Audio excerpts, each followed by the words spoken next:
Hello, everybody. Hello, everybody. I'm out of breath. I just ran upstairs and came back looking for Peanut. I don't know where she is. I just saw the comment. Can you hear me? And how do I sound? Because I'm using this mic instead of this mic today. So let me know if you can hear me. We can hear you. Thank you, Stephen UK.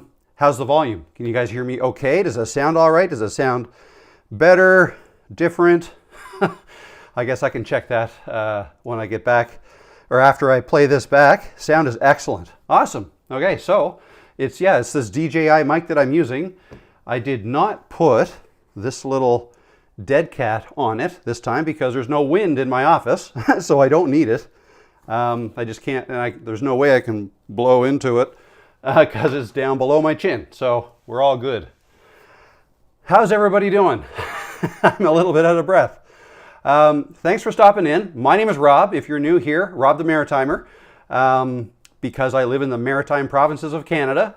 And maritime is, I get this question a lot, like what's a maritimer? I guess I take it for granted because I've grown up here. I'm in Nova Scotia, Canada, just outside Halifax.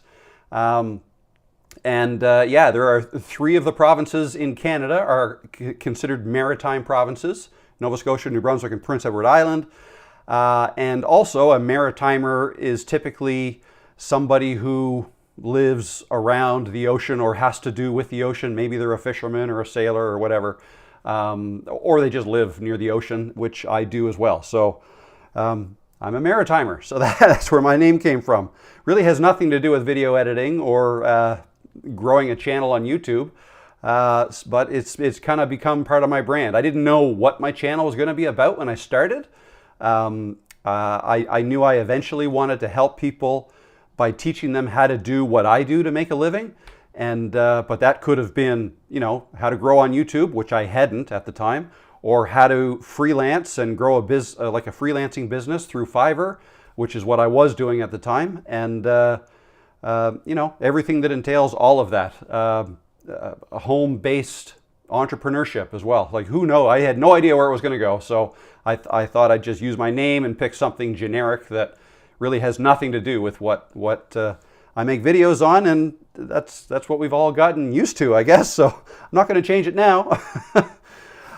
So where's everybody watching from? Thanks for stopping in. I was live yesterday. For those who missed it, it was an hour and a half long.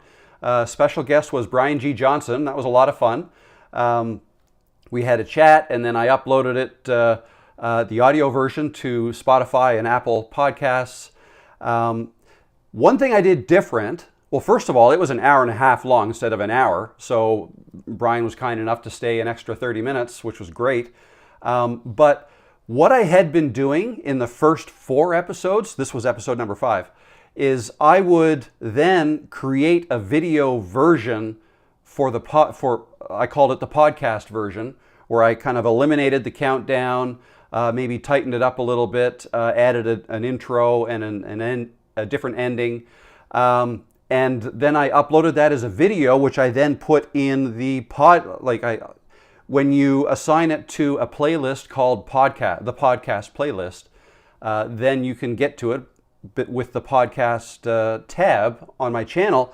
But what was happening was it was really kind of doubling things up. Like the live was still there, right, on my channel. The live stream that I had done becomes a video. And then if I upload a video version, well, then that's kind of 2 things that are the same thing. And it kind of competes with itself. So what I figured out was even a live stream can be tagged and added to a playlist, to a podcast playlist. So that's all I did yesterday. What I did, the live stream, I added that to my podcast playlist, and I did not upload a separate video just for that playlist. Okay, so I think that'll keep my channel a little tidier without all the podcast videos in and amongst my regular videos. But I still did the audio only version, and I uploaded that to Spotify and Apple Music. So that's what I did. Now I'm going to take 2 weeks off from doing the special guest live streams, and then Yeah, I think January 6th we'll be back, and I've already got somebody lined up, but I'm not even going to say who it is yet. But Monday, January 6th, I've got somebody else lined up for the live stream, and then we'll get back into that swing of things. Now, next week I am still going to go live the next 2 weeks, just this regular live. But next week, Tuesday is Christmas Eve, so I may go live Monday instead of Tuesday next week. That's the plan right now, but I'll confirm that through the community post or whatever. And then the following Tuesday is New Year's Eve. I'll probably still go live that day, on that Tuesday, just my regular Tuesday live streams. So that's the plan. Let me get into the chat and find out who's all here. And if you have any questions for me, feel free to let me know. Actually, before I get into the chat, just so that you can have something maybe to ask questions about, I had said in the title and the thumbnail that I created that I was going to talk about easy mode today, which I still can. But I also want to talk a little bit about my office and what I'm doing. I'm switching things up a little bit. I'm moving my desk to a different wall. I'm putting up curtains, and I'm hanging lights from the ceiling and stuff like that. So I'm going to give you a bit of a tour of the way things are set up now and what I'm planning on doing. And I'll do that. I'm going to do that in around 15 minutes or so. I'll do that. And then you guys can maybe help me out in terms of deciding, what should go where, and maybe I'm not thinking about something and whatnot, but going to do that. And yeah, so that's the plan. I'm also going to come out with another video probably tomorrow. It's not made yet, so we're going to do that probably tonight and have that out tomorrow. That's the plan. Let me get into the chat, see who's all here.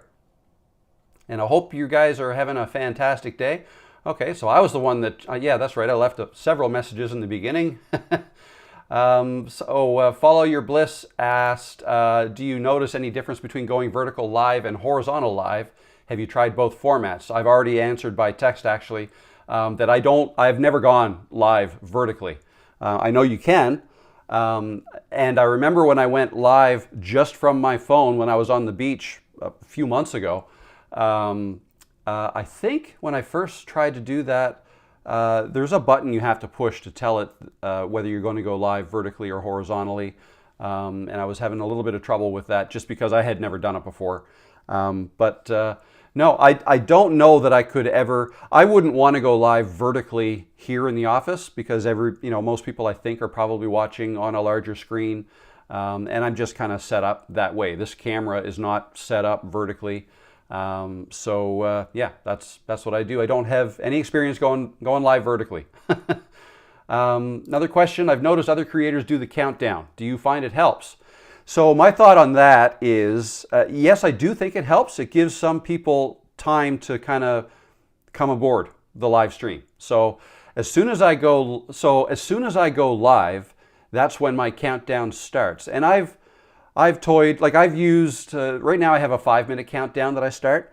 I have done it with a 2-minute countdown before. I would just have to kind of redo that video that plays during the countdown. But I find 5 minutes is good because it gives people, the whole time the 5 minutes is going on, the number of viewers waiting for me to start talking starts off at typically around 5 or something like that. People are typically waiting before I go live, so they're there in the beginning, or you're there in the beginning, and then it just starts going up. And I think today it was up over 30 by the time I actually went live. So that's good. It also gives people a chance to ask questions if they want to ask questions early to get, because I start at the top with the first questions that are asked, and I go down through them in order, is what I typically do. And if things start taking a long time and the live stream ends up being longer than, I want to start wrapping it up, then the questions that come in later on, I tend to go through much quicker, and I may not get to all of them. But yeah, no, I find the countdown does help. So there you go. Rick Lakes, hello Rick, how you doing? I found your channel yesterday. Awesome, welcome. Watched 6 or 7 videos and then I subbed to your channel. Awesome, thank you. I hope you're liking them. Mustang 774, hello, how you doing? I missed yesterday's live stream live with Brian. I was driving for 7 hours. Wow. back home for today's show, and we'll watch yesterday's show tonight. Awesome. It was great. It was great. Brian was awesome. So he's been at this a long time. I think 2016 is when he started, and he's seen it all, right? So yeah, he's got a lot of knowledge on YouTube and what works and what doesn't. Lately, he's been making a lot of videos on thumbnails and thumbnail testing, and he's pretty much convinced me that I should be doing the A/B test or ABC testing with thumbnails, which I haven't really done. But yeah, I probably should, just to see, because you never know which thumbnail is going to perform better than the others, right? And if you upload two that are different, like his recommendation was that maybe if one thumbnail has a couple words of text that are like positive, and then the other one has some text that is kind of negative, like maybe the positive is grow your channel, and the negative is I suck at editing, or something like that, right? And then see which one works better. The title will be the title. You can't have two versions of the title testing against one another. So the title is what it is, and then the thumbnail can be, two different images of yourself or myself, and two different types of text, and then YouTube will try them both equally, and then you'll get to see which one is performing better on a click-through rate basis, and on which results in what am I trying to say? Which thumbnail works the best in terms of click-through rate, and then how long people are watching your videos, and so on. So, and then it'll just run with the one that's working the best, and you can see it'll tell you like this one's getting 45%, and this one is getting 55% of the views. So yeah, something I should probably do. But check out Brian's channel. Brian G. Johnson TV is what his channel is, and I think I don't know if there's a link to him below this video, but if you check out the live, there's a link to his channel there. So there you go. Barb McGavern, hello Barb, how you doing? Good to see you. I just did my first video, uploaded it to my new channel, and realized the mistake. Vertical. Okay, hey, come by it honestly. That's no problem. No problem. You could leave it up if you wanted to, or if it's your first video, first channel, and you really, want to make sure that you do it horizontally, then delete it and upload it again. No big deal. But yeah, that would be something in editing, I guess. So you must have edited. You can change it from horizontal to vertical in editing. I guess it depends on how you shot it too. If you recorded yourself with I'm guessing a phone, and it was vertical, then if you rotate that in your editing software, it might be hard, like you will not have captured anything on the sides. So that, if you then zoom in, like zoom way in, so that the video does fill out the entire width, then if it was you in the video, your face might be huge, like just all face in the video. So, but definitely something to think about in the future. And hey, lesson learned. You've learned the lesson from your first video, and that's what it's all about. So next time you'll do better. So yeah, I mean, you could totally leave it up. Why not? Congratulations, Barb. Yes, absolutely. That's awesome. Only Vans Guru. Hello, how you doing? Good to see you. More awesomeness. Still loving yesterday's with Brian. That was an awesome chat. It was a lot of fun. Thank you. Where am I here? Mika's Corner. Hello, good to see you. Rob, I enjoy watching your channel. I am a new creator. Welcome and good luck. Have fun. Good luck. All the best to you. Men's Dating Hub. How you doing? Good to see you. Has a question. Do you or have you used coaching to grow your personal channel? My personal channel.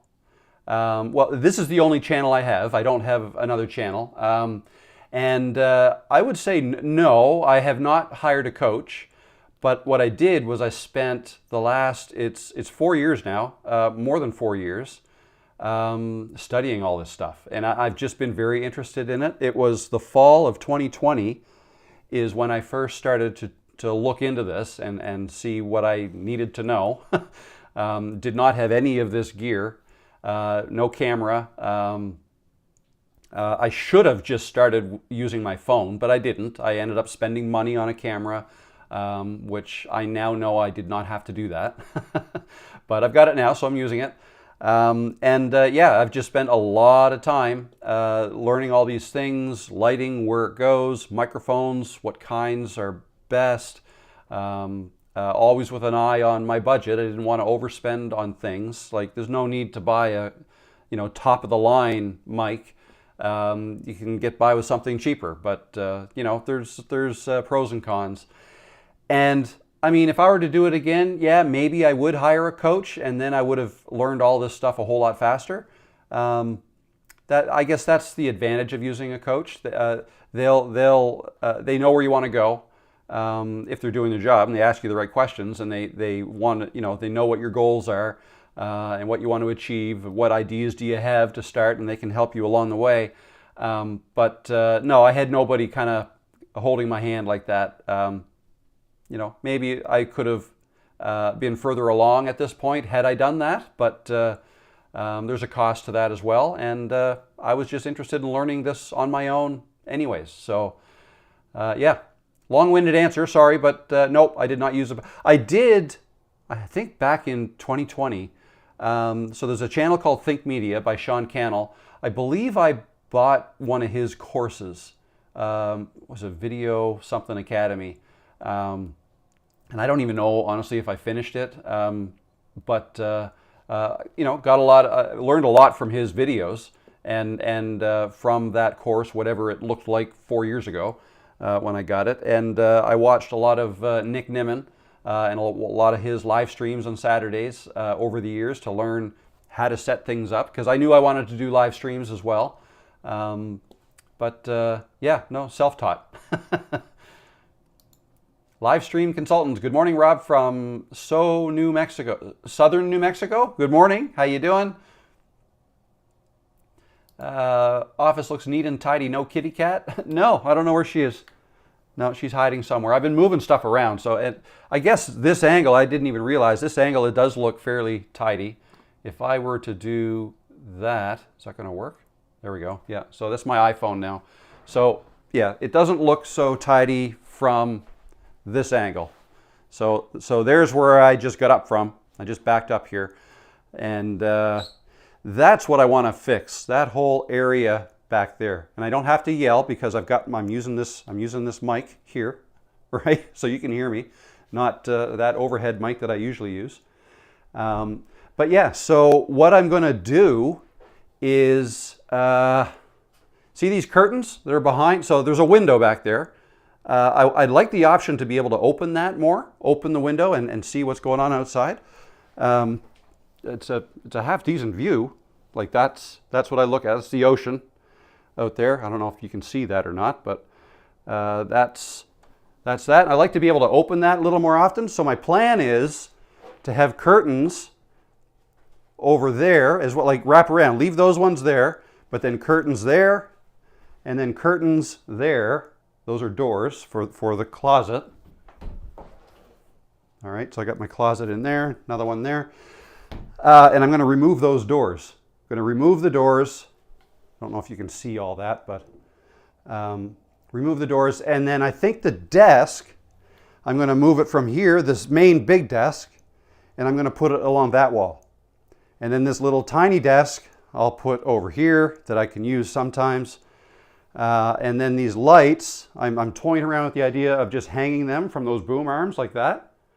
The key light, and then this key light I'm using now I'll put on the other side.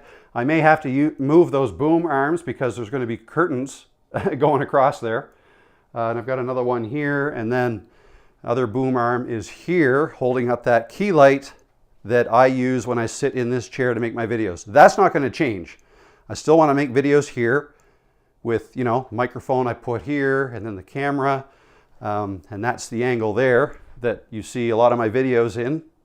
Okay, and the idea is if I put the desk over here, right, then this is the view, without this ladder in the way, that you would have like behind me. if I'm doing this live stream, you'd see the whole chair, you know, the chair where I normally make my videos would be in the background. So that's kind of the thing. That's a little bit of what I'm shooting for. So now that I've kind of explained all that, which I wasn't really planning on doing that just yet, but well, I did say 15 minutes, didn't I? If you guys have any other ideas of what I can do here, I don't love that wall. Like, I don't love that wall there. There's just a lot going on. I don't even know why that TV is still there. That I used that as a monitor when I had a camera here and I was sitting here facing that way. That was so that I could see myself in the camera. Not necessary anymore now that I've gotten going. It's just not necessary. This slider over here, I don't use that very much. Waste of money.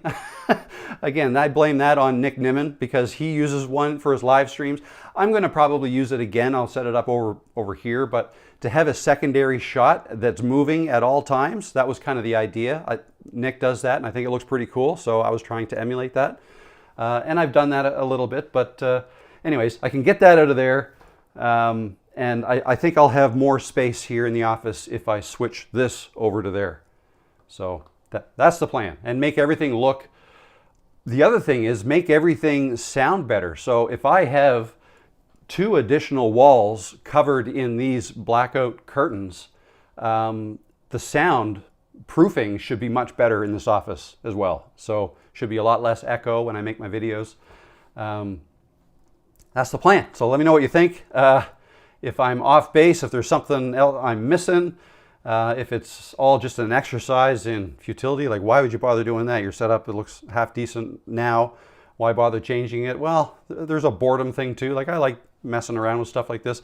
Also, this desk, when I set this up, I was using a desktop, which was down here. I had that on the floor down there. The desktop was there beside that battery pack. Oh, there's toilet paper for blowing my nose. Yeah, so I don't have that there, but there's a ton of wires, like a ton of wires down here, right? I don't know if I should be showing you all that. That's unnecessary, but I basically need to tidy everything up. I've got a lot of wires that I'm not using anymore, so I'd like to unplug them and just tidy things up. And there's a lot of cat hair in here too that I have to clean. So everything here is dusty. Anyway, that's the plan. So let's where was I? Let's get back into the questions, and I'll eventually get to the ones that you might have asked about what I'm doing here, and should have enough to go on. Where was I? Coaching, off no kitty cat. Yeah, she may start crying at the door at some point. Follow your bliss life. What's the most number of people you've had on live at one time? Well, so normally I get 50 to 60, I'm going to say 40 to 60. I think we were up, looks like we were up close to 60 already today, 52 right now. I probably lost some people while I was walking around with my phone. The most I ever had though, it was over 100. And I think it was when Camtasia came out with their 2024 version last June. And I did a live, and I did a bunch of videos and kind of advertising the fact that I was going to launch. I was going to do basically a live unboxing of the new Camtasia. So that's kind of what I did, lined it up with the date that they were releasing it, and a lot of people showed up to that live. So that's been the most I've had live. Yeah, so a little over 100, I think, concurrent viewers. Yeah, which is awesome, which is cool. I think I had 6 viewers the first time I ever went live. And again, 2 or 3 of them were family members, so. Okay. Peter De Bruyne. Hey all, greetings from Belgium. How you doing, Peter? Good to see you. We can hear you. Awesome. All right, so here we go. I'm 30 minutes behind on the chats. Pops Projects, how you doing? Good to see you. Sound is excellent. Hello, desde España, from Spain. Hello, how you doing? Good to see you. All good on the audio. Awesome. Hello, sir. Don't eat alone all the peanuts. Don't get it. Do I have peanuts in here? My cat's Peanut. Maybe that's what it is. Okay. You sound clear and a little more bass tones. Really? Okay. So perhaps it sounds better. Maybe I'll do it this way all the time.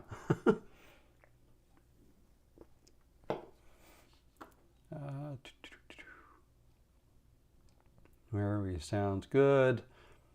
From Vancouver, Canada. Awesome. Other side of the country.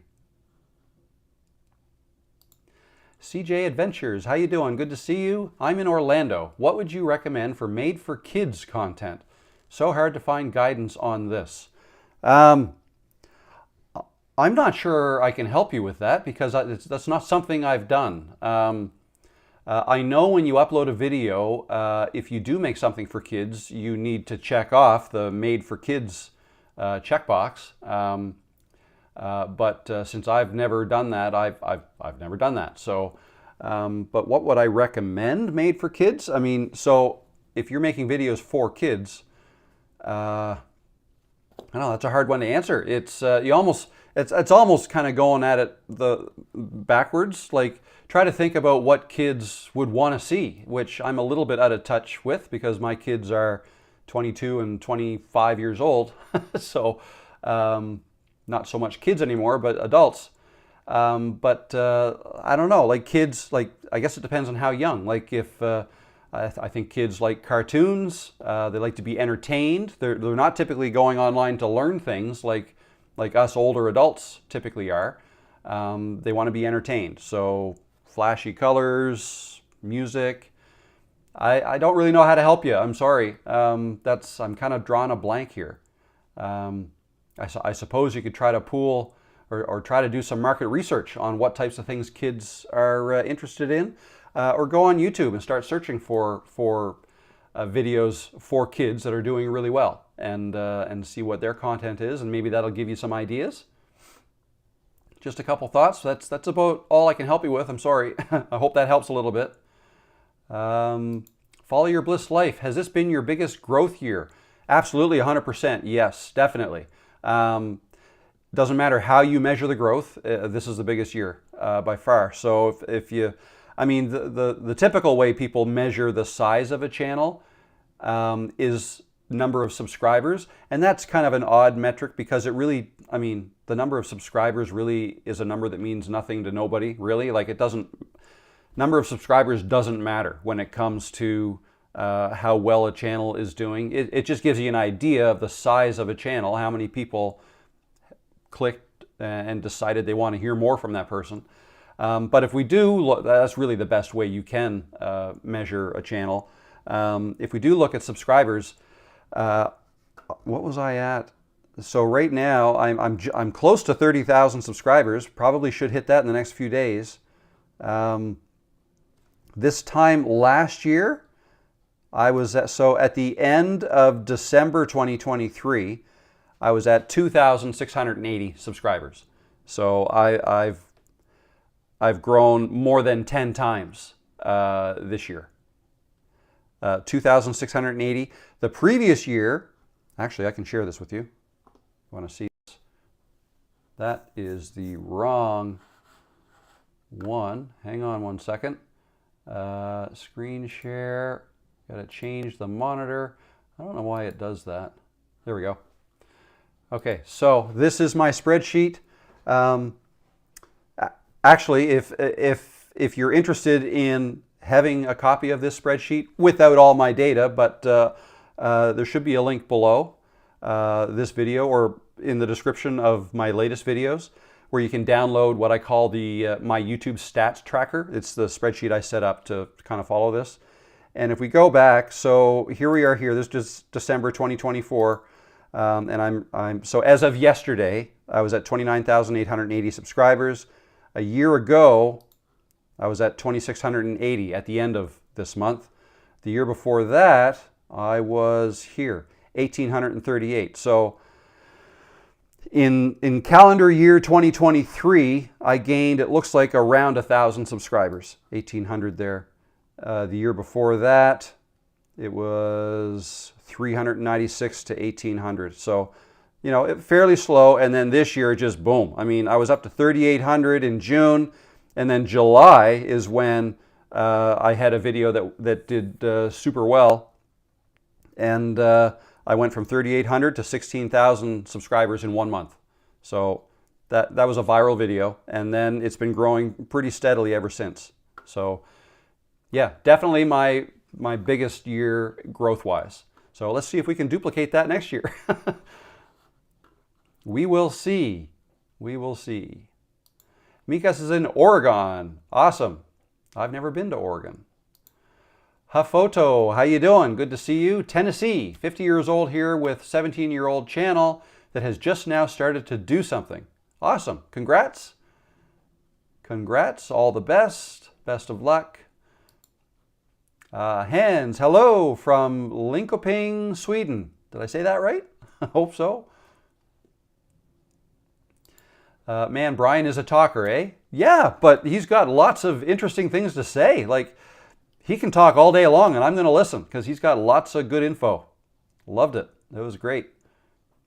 Hey, here we are again. Sophia, how you doing? Good to see you. Portugal. Thanks for stopping in again. Watching from Devon, England, in my van while traveling the UK and wild swimming. Loved yesterday's show. Really wonderful chat. It was a lot of fun. I'm glad you enjoyed it. Eastern Passage, Nova Scotia. Very good. Not that far from here. Hello, Julie. How you doing? Good to see you. I think your other mic is better. Okay. Thanks for making a difference for the 40 plus community. Always great content. Thank you very much. Yeah, the other mic probably is, I mean, I spent a lot, well, no, this was more expensive. Was it?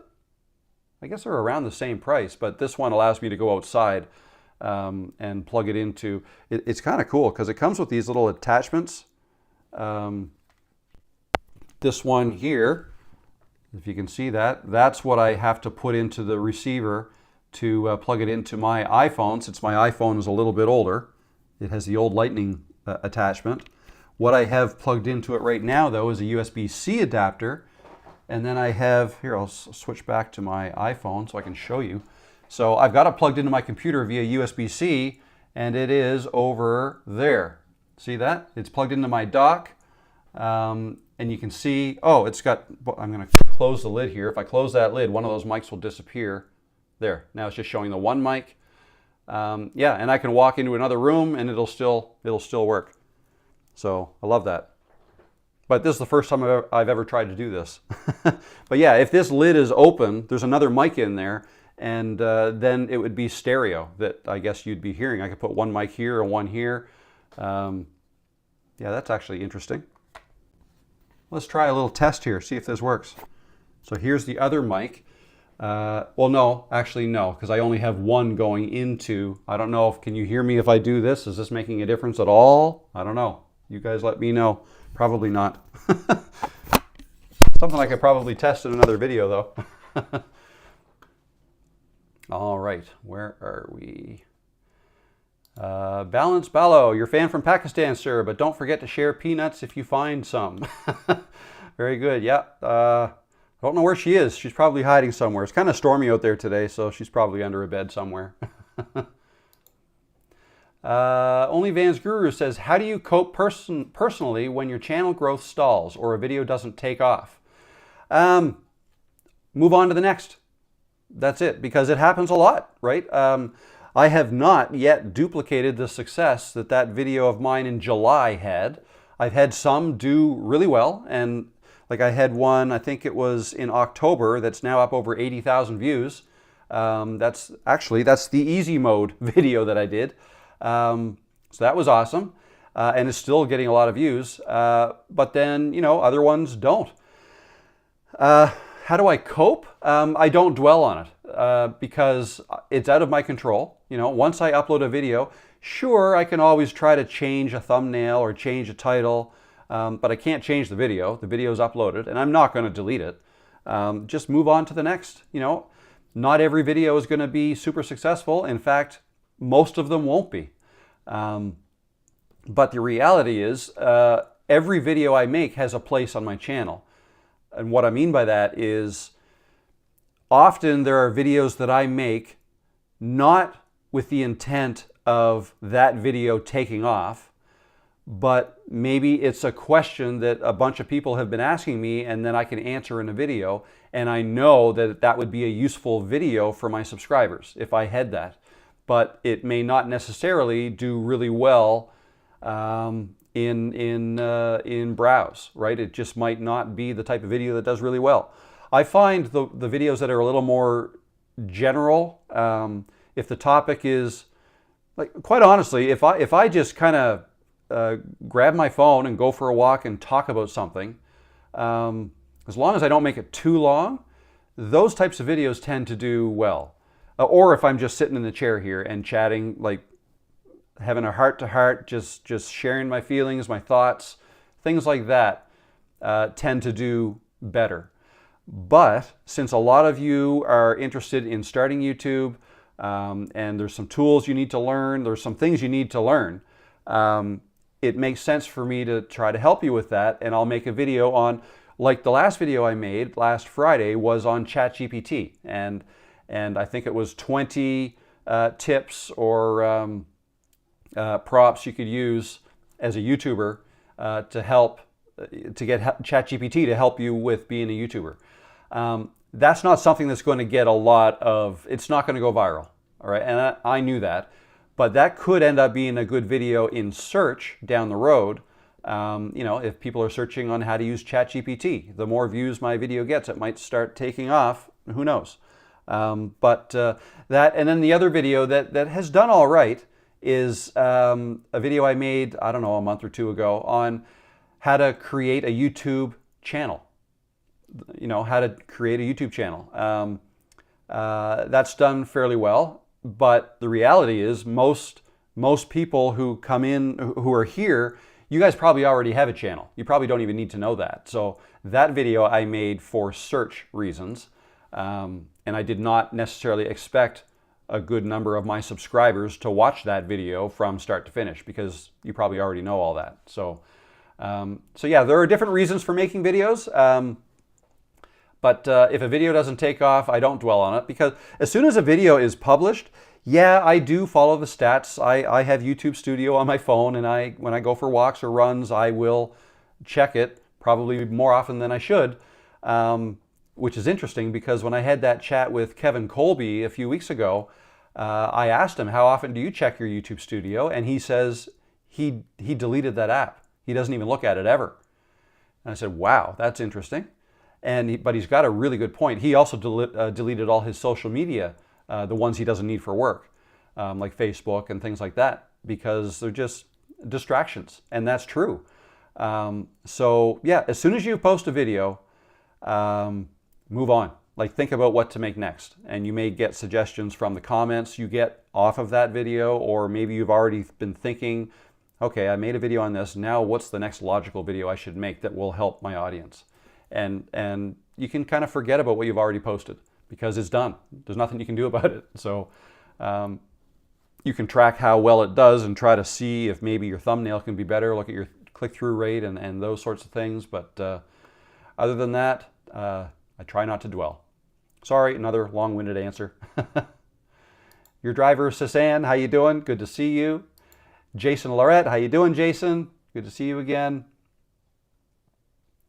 Men's Dating Hub question: how are you reaching out to other YouTubers to be guests on your live streams? I message them. I go to their channel, I figure out how I can contact them, and I send them a message. And I said, hey, I introduce myself because typically I don't know who they are yet. A couple of them I did know. So like Alexa and Kevin, I had done a video where I discussed their channels before. So I already had a little bit of back and forth with them before. But the other ones I hadn't really, just reach out, go to their channel. If there's somebody, if you want to do the same thing, and if there's somebody you'd like to have join you in a video, just reach out. You may be pleasantly surprised at who will say yes and who, some people will and some people may not. I have so far had pretty good success. Not everybody has agreed, but most have. So yeah. And then some people will reach out to me as well. But yeah, so far the ones that I've had on, I think I've reached out to them so far. So, but that's not going to necessarily be the case all the time. So there you go.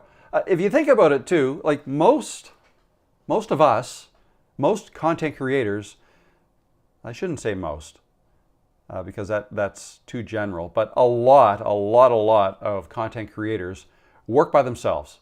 They're in an office by themselves, doing everything by themselves. And because of that, there tends to be not a whole lot of contact with other people in the run of a day. So when you do get a message from somebody, perhaps who you know or you've watched some of their videos before, it's a little bit like, oh, this is cool, right? And then you answer back and you get to know people, and it's a way to connect with others, and you know, it's great. I'm glad I've done this. The whole turning it into a podcast thing was almost an accident. I just kind of fell into that. It wasn't the plan. The way it started was, I think a bunch of you guys started suggesting, hey, you should bring on some other people and have chats with them, and you know, we can ask questions, and it might be fun. And it has been a lot of fun. So that's how I do that. Rosie in Color, hello from Florida. How you doing? Welcome.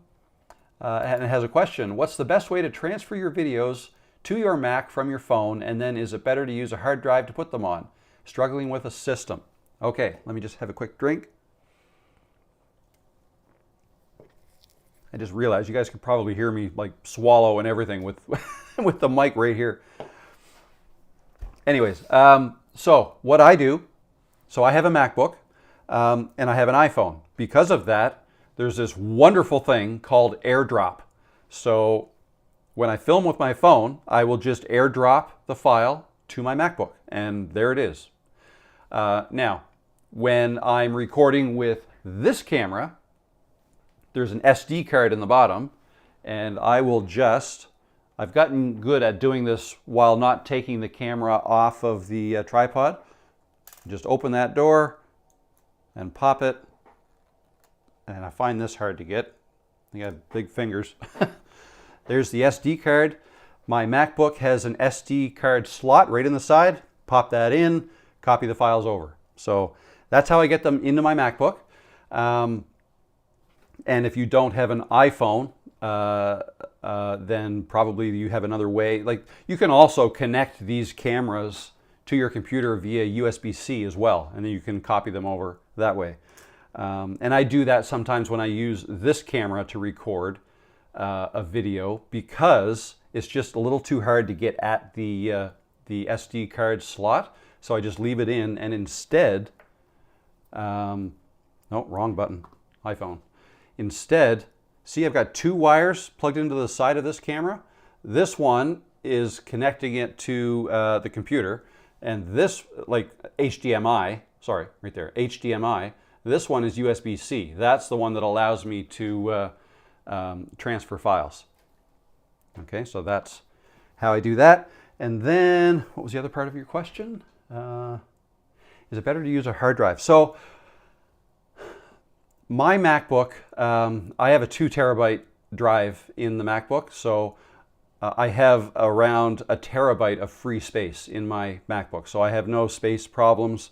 I usually keep about a month's worth of videos on my hard drive in my computer at a time, and I edit them right off my computer. I leave it in the internal drive and I edit them that way. But then every so often I will have to move files off of my MacBook to make sure that I have enough space to do what I need to do. And then yeah, you would move them off to like an external drive. It could be something like this.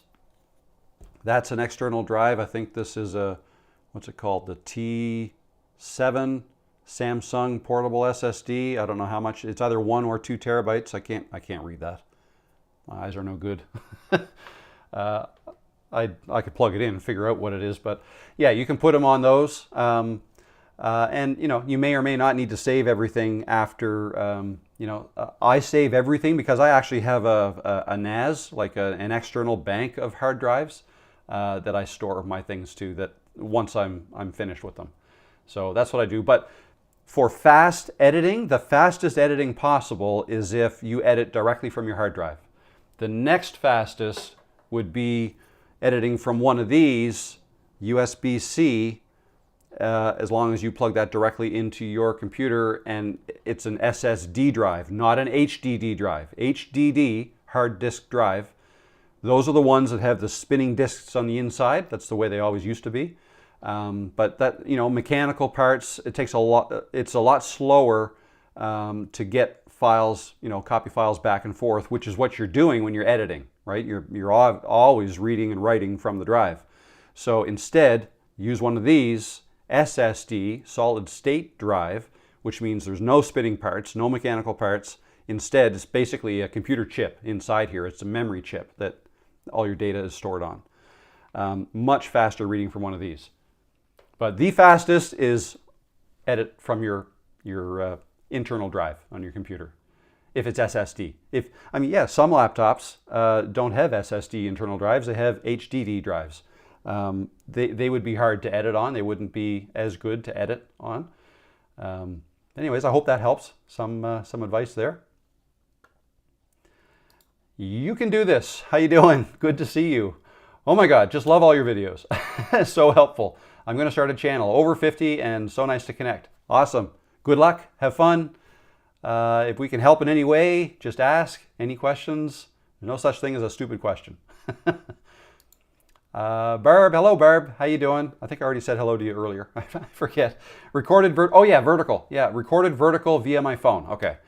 Researched how to change via edit. No luck. Not terrible, but I've learned something from it all. Yeah, absolutely. Yeah, that's how you learn. That's how you learn. But yeah, that's the thing. If you film vertically, there's not going to be a lot of space captured beside you, like if you're filming yourself. If you just think of taking a vertical photo of yourself. So if you turned that, you can totally rotate that 90 degrees in your editing software, but the sides, it's not going to be able to create additional space beside you that you did not record, right? So you would either have to zoom in, or sometimes people will add like a blur effect on the sides. You could try something like that, or just leave it vertical. Just leave it vertical and lesson learned, right? Hello from Romania. Violetta. How you doing, Violetta? Good to see you again. Living right now, did the same thing. Live and learn. Several times. Self-taught. Great work. Thank you. Yes, that's the best. Sorry about your Detroit Lions. Do we have to talk about that? They're not dead yet. They caught the injury bug, but 12-2 is still pretty good so far. Going to rebound next week. Barb says, living right now, the struggle is real, but we've learned something, eh? That's right. Svetlana Deo, how you doing? Good to see you. Hello, Rob. Thank you for everything you do on YouTube. It's really inspiring and helpful. Awesome. Great. Love hearing that. That's an amazing view, Rob. Ty, how you doing, Ty? I was watching one of your videos earlier today. Great job. Liked the what one was it? The view of your kitchen from above. I liked that behind the scenes video. Good job. Liked it. Awesome. Sophia, you must keep those curtains open. Yeah, I got to let some more sunlight in here, I think. Good thing you're not claustrophobic. Nope, I'm comfy in my own little room here. I'm totally fine. Where are we? Svetlana said, I just started a new channel 2 weeks ago and uploaded 3 videos, 1 per week, and only got 12 views and 3 subscribers. All the views only for the first video and no views for the second and third. So is it a normal thing for young channels? And also, question, what time is better to post videos? Exactly the same time in the same day, or can I post any day within a certain week? So to answer that question, your second question first, you need to kind of experiment. When you're first starting out, you really don't know. YouTube has no history with you or your viewers, so they don't know. They will start building a history of you as soon as you post videos. So it's starting to learn a little bit about you now that you've got 3 videos up. But honestly, I wouldn't worry too much about the right time. Because that is not what's going to make or break a video. Okay? Oh, 1 second. I hear somebody. Come on in. Yeah, I know. Come on in. Come say hi. Come say hi. There you go. Here she is. She needs a haircut. She's getting awful fluffy. Okay, well, you can't put your tail there. So same time. Once you start getting subscribers, and if they start getting used to your videos at a certain time, certain day, then sure, and that might help you get into a routine as well. Always posting the same time, same day of the week. That's totally fine. I try to do that. I try to release my videos in the morning if I'm ready in time. It doesn't matter as much as people think. But as far as is it normal to have that many views starting out? Once again, I will refer you to my start here. I started in January 2021. It was January 1st when I posted my first video, and I posted 9 videos that month. And in that month, I started with 3 subscribers, and by the end of the month, I had 6.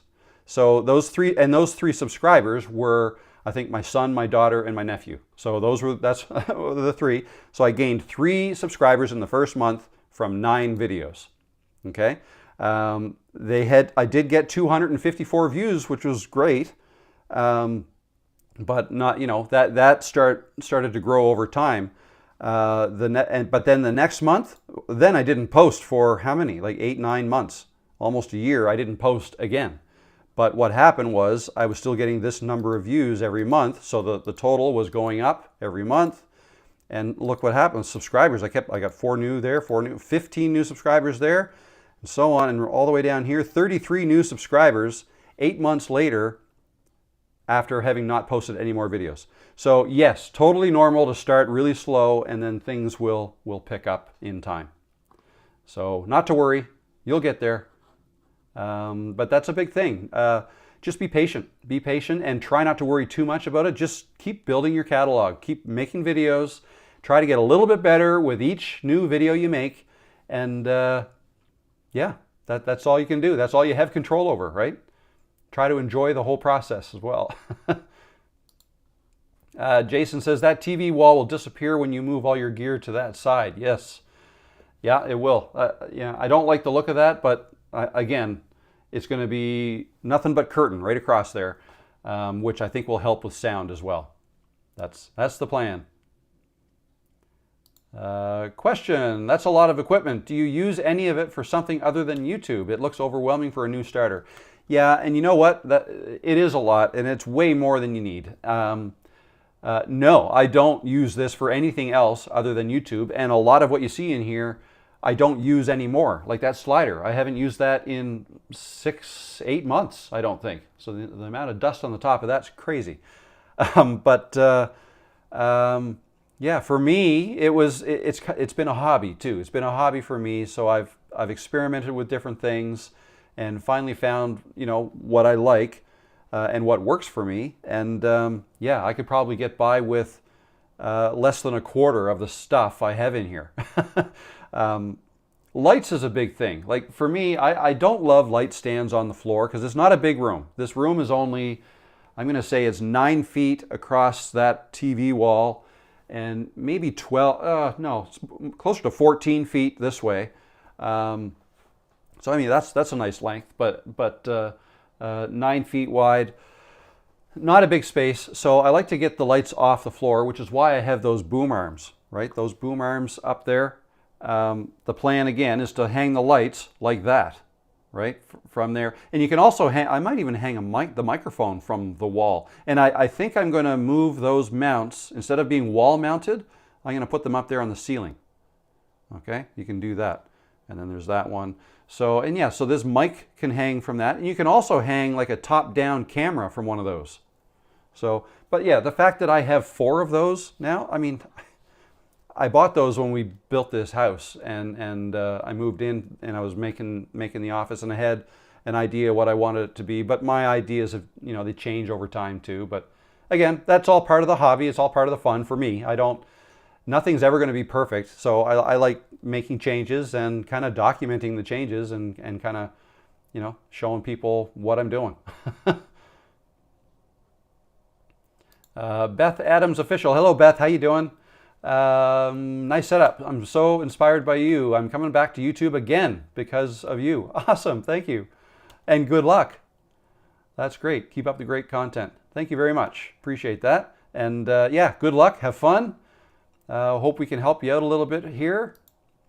I think the curtains will improve the sound quite a bit. I think you're right.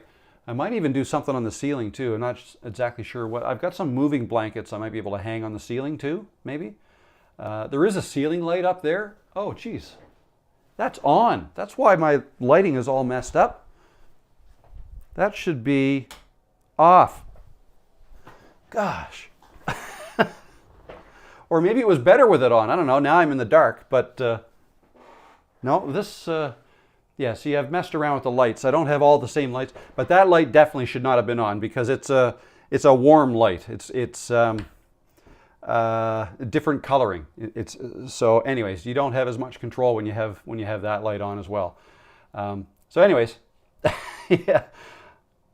So yeah, I was going to say there's a ceiling light in this room that I never have on. I had it on. I shouldn't have. Rob, the wall with your props, chairs, and map is a nice view for sharing. Peanut hair. Good reason to change things up. Yeah, no, you're right. You're right. And actually, what are you doing? She's down here just kind of wanting to get up. Let me put you where you want to be. Here, come here. Let's go back up in your spot. You stay there. There you go. Hopefully she'll stay over there. Doesn't look like she's going to, but we'll see. No, she's not. I'll put this over here. All right, Peanut. Yeah, you can be involved. Let's go back here. Yeah, so I like the idea of having that chair and, you know, the chart and the things I have on the wall and whatnot being in the background of my live streams. So that's another good reason for moving this desk over there. Peter says maybe some soft ambient light at the door right behind you. A soft orange maybe. Okay, yeah, I could do that. I can do that. Time to go on Amazon and order some orange lights. All right, I don't need that tail wagging in my face there, Peanut. Where are we here? Jason says the chair map wall would make a nice background for your lives. I agree. I think so too. Mega, hello Mega, how you doing? Thanks for being honest about your first live views. Cheers from Vancouver Island. Awesome. Other side of the country. Hello from rainy Vancouver Island. I think that's 3 of you from Vancouver area or BC anyways today. That's awesome. And somebody from here in Eastern Passage, Nova Scotia too. Cool. Right across the country. And hello, Kate Does Nature. How you doing? Mike Grady. Hello from Portland, Oregon. I think you're the second one from Oregon here today too. Hello, Mike. Thanks for stopping in. Originally from Summerside, PEI. Okay, a Maritimer out in Oregon. Awesome. Ty says, sponsors may care about subs, but to your point, Rob, they should be concerned with views. What are you doing? Okay, now she's playing with the SD card. Where can I put that? Put that over here. That's not yours. Yeah, you're right. Sponsors might. About that, I haven't really... So here's something. Sponsorships and brand deals is one of the ways you can monetize a channel without monetizing your channel through YouTube, right? But it's not something I've done yet. I've had a lot of people have reached out, but most of them, the vast majority of them, are for companies that I haven't heard of before, and they want to either give me free product or a free account with, you know, whatever. And it's just, you know, a sponsorship would be great, but it's got to be the right one for me to want to do that.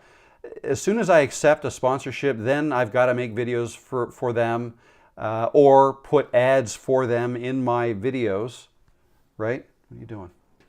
and that may take away from my videos. And so I'm not necessarily prepared to do that yet, or ever. I don't want to do that. I don't want to compromise. And I kind of learned this from Brian too. Brian talked about this yesterday quite a bit, where he talked about, he'd walk away from sponsorships when they start requiring him to, make videos a certain way that he doesn't want to make videos, right? So it has to be, for me to get a sponsor deal with a company, has to be the right fit. It has to be something I use myself. So like Camtasia would be a good one. DJI would be a good one if you guys are listening, because I use your stuff all the time. Hey, Apple, I love my MacBook and my iPhone. So, but yeah, as you grow, as your channel grows, as the number of subs grow and the number of views, people will take notice and they'll reach out to you if they want to try to sponsor you. But be picky is my advice there. Be picky.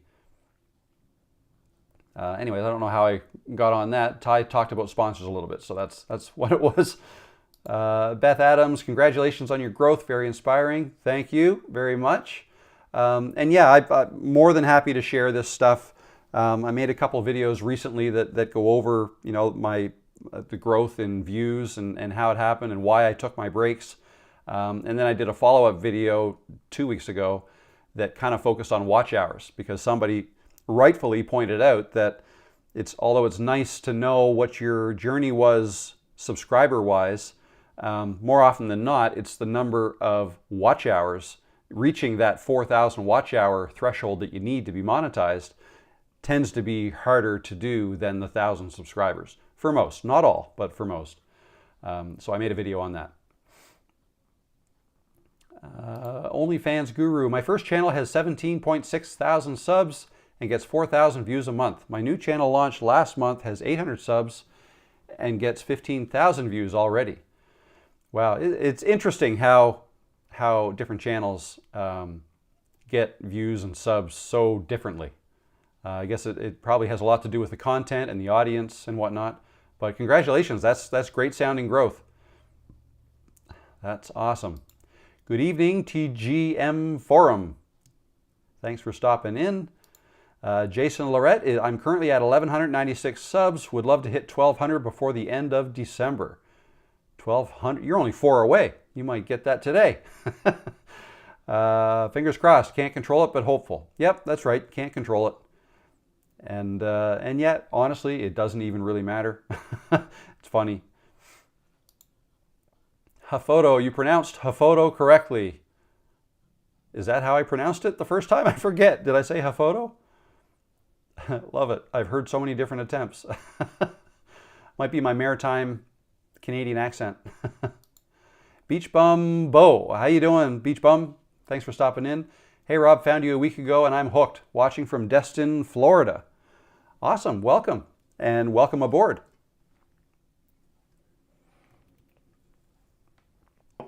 She's staring at my A10 Mini as if she's going to press some buttons.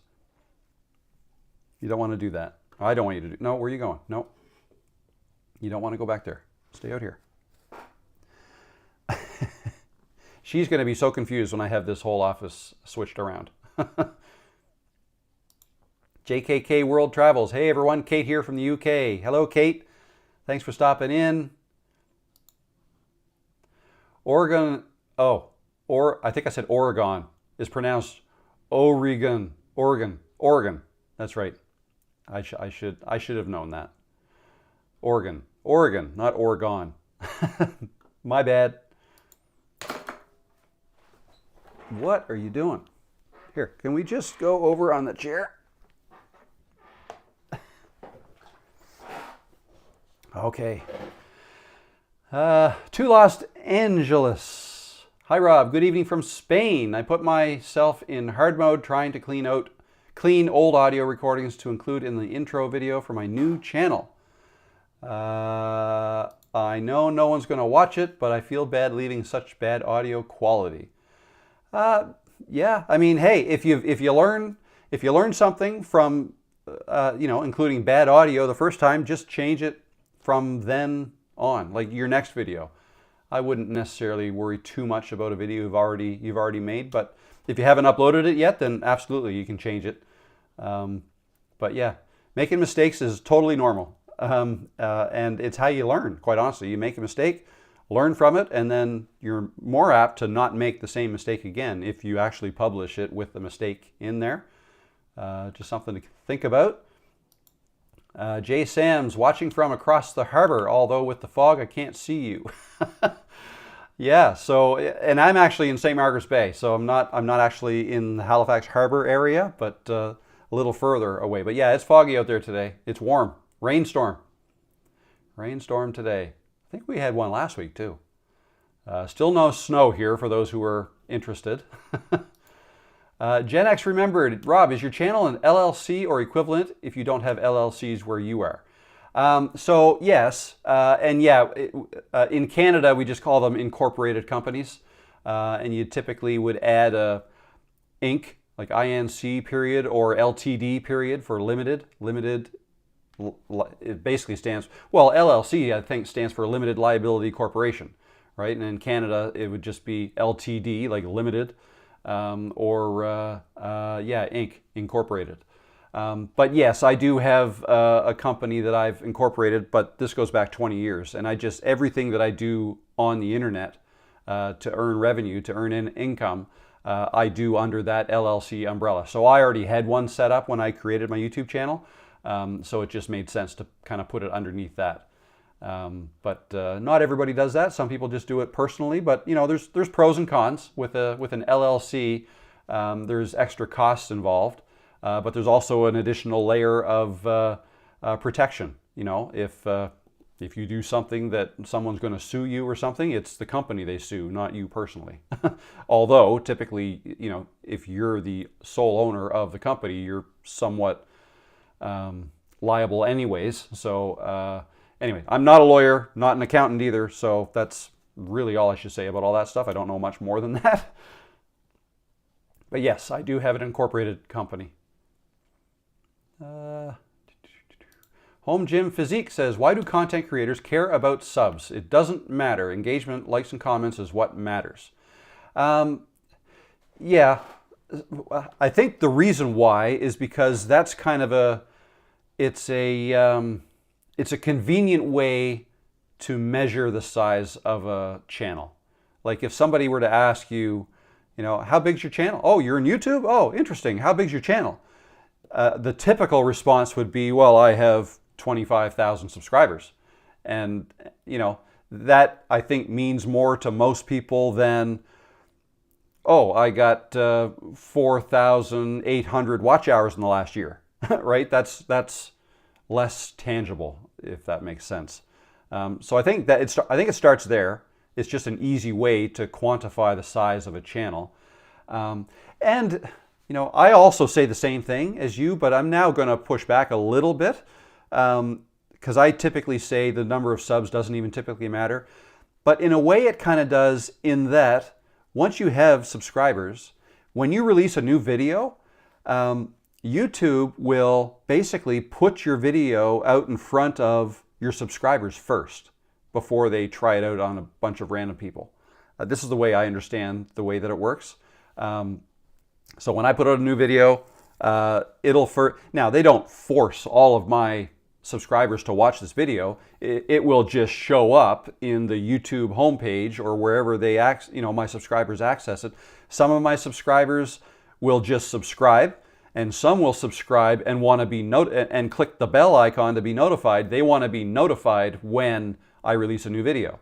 Okay, so if they click the bell icon, they may get a message on their phone that pops up, Rob just released a new video. And then, so they are notified right away. So those subscribers are notified right away. So that could give you a little bit of a boost depending on how many subscribers you have. The other subscribers who did not click the notify button, well, it's just going to probably show up on their YouTube homepage. It may or may not. Like it depends on how many channels they've subscribed to. Maybe you have a subscriber who has subscribed to 2,000 channels. Well, there's not 2,000 spots on the homepage, so there's got to be some level of, like YouTube will figure out. They're going to display the videos it thinks that, are most likely to be viewed by that subscriber, if that makes sense. So it may take several days before a video I post gets actually put in front of all of my subscribers, if ever. Some people may have subscribed and they don't even go on YouTube anymore. So they'll never know. They'll never know when I come up with a new video. So yeah, that's kind of the way it works. So so the more subscribers you have, the more people initially might give your video a bit of a bump in views right out of the gate. And then based on how your video performs with them, right? Let's say I put out a video and it's a 1 out of 10 with my subscribers. It's doing far better than any of my other videos typically do with my subscribers right out of the gate. If that's the case, YouTube will say, oh, this must be a good video, because his subscribers, they're clicking on it more. They're clicking on it, let's say, 12% of the time, click-through rate, where my average might be closer to 6%.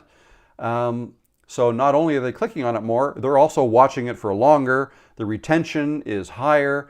If all those things are good and better than normal, then YouTube will say, okay, this must be a good video. Let's try to put it out in front of some more people, because YouTube wants people watching videos on YouTube. Okay, so if they think they've got a good one here, okay, these are subscribers, we've tried it on, they love it. Let's try it on people who are not subscribers yet, but perhaps are interested in the same things as these subscribers. Let's try it with them. And then, so when YouTube tries your video out on new users who aren't, subscribers of yours, if that results in a good performance, like your video's getting watched a lot by those people, YouTube will go, okay, great, this must be a really good video, let's try it on more people.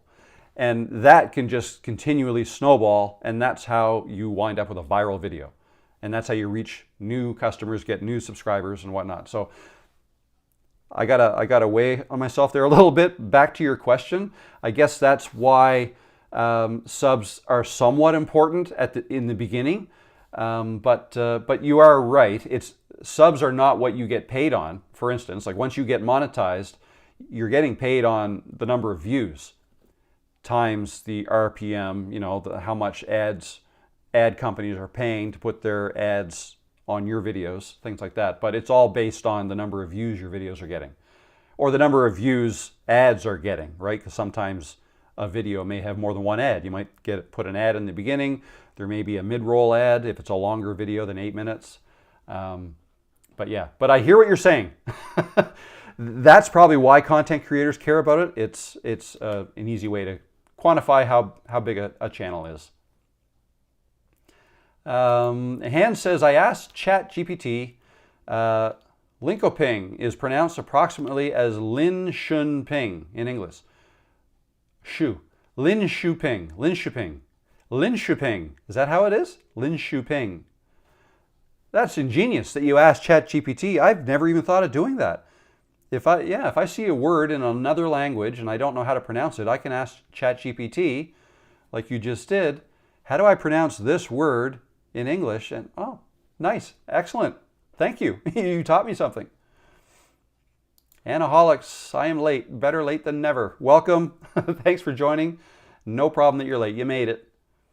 Carlos, hello Carlos, how you doing? Hi, I love your content. Greetings from Texas. Greetings, Texas. Hey everyone, Dancing Alone with Rentals. How you doing? Good to see you again. Riva reveals, wow, I had to jump on that one. I'm a YouTube growth strategist and the YouTube Studio app is addicting and sometimes annoying. And she goes on to say, am I the only one who feels addicted to the YouTube Studio app? You are not, because I am addicted. I am, and I know it's bad, and I know it doesn't do me any good. But I'm always checking. Now, I do, like when I go for a walk, I'll go for like 6.5K. It's like a little more than an hour. What's this now? Sorry. What was I going to say? Yeah, so when I go for a walk, I take my phone, and I've got the Studio app, if messages come in, I will answer them on my phone as long as I have my reading glasses with me. I like to answer messages as quickly as I can. Like comments, if I get comments on videos, I'll answer them. So that's, I guess, the main reason, or that's my excuse. But I do always check. I like to see how videos are doing, and yeah, I don't think it's a horrible thing. But I guess we all have to be careful how much time we spend on our phones, right? But no, you are certainly not alone. I think a lot of people are addicted to the YouTube Studio app for sure.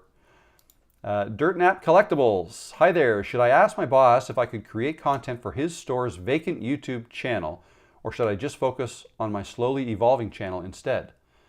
Well, I don't know about if you want your store's vacant YouTube channel. So the bottom line, here's my thought on that. Growing 2 channels is harder than growing 1. So I guess it depends on what you want to do. I know some people will have more than one channel if they have 2 totally different topics they want to talk about, and so they put one topic on one channel and another topic on another channel.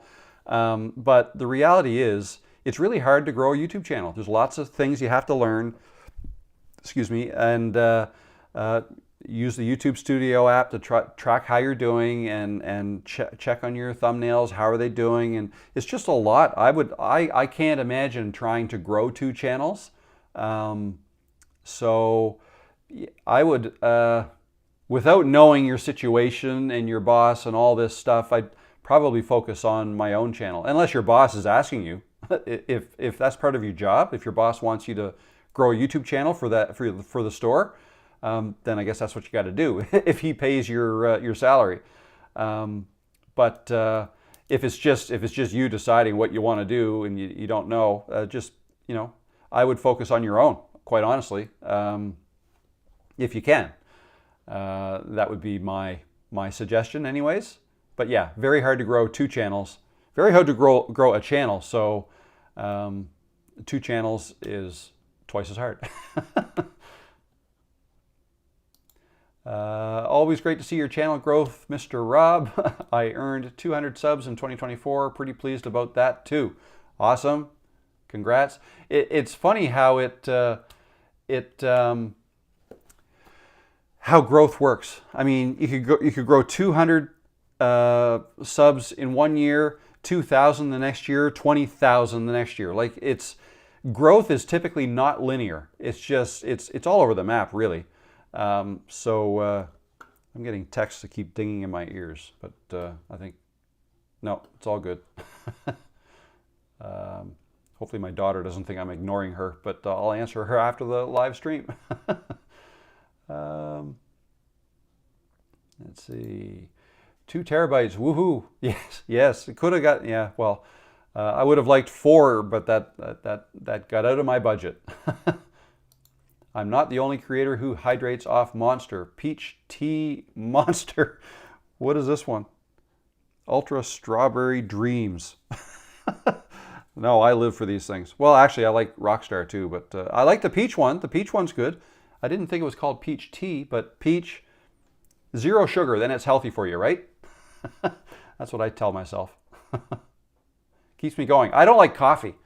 I like the taste of coffee ice cream, but I just don't like coffee or tea or anything like that. I don't know. I like sweet drinks, I guess. I'd have to put a lot of sugar and cream in a coffee if I were to drink it. Thank you so much. I have the T7 2 terabyte. Just wasn't sure if I should move it to the T7 first and then work off of there or not. But the fastest would be to airdrop, edit, and move to T7. Yeah, I like airdrop. I have heard that you can transfer faster if you plug it in. But when I use my phone, I will film in 4K 30 frames per second, and yeah, I've airdropped videos that are over an hour long. It takes time, like maybe 20 minutes or so for something that long, but it works. It works just fine. Home Gym Physiques. Why earn money for your boss unless you're getting some of that YouTube content money? Why bother? Well, it could be because his boss wants him to grow their YouTube channel because that's what he's paying him for. But I wasn't sure. I wasn't sure. That would be a good reason though.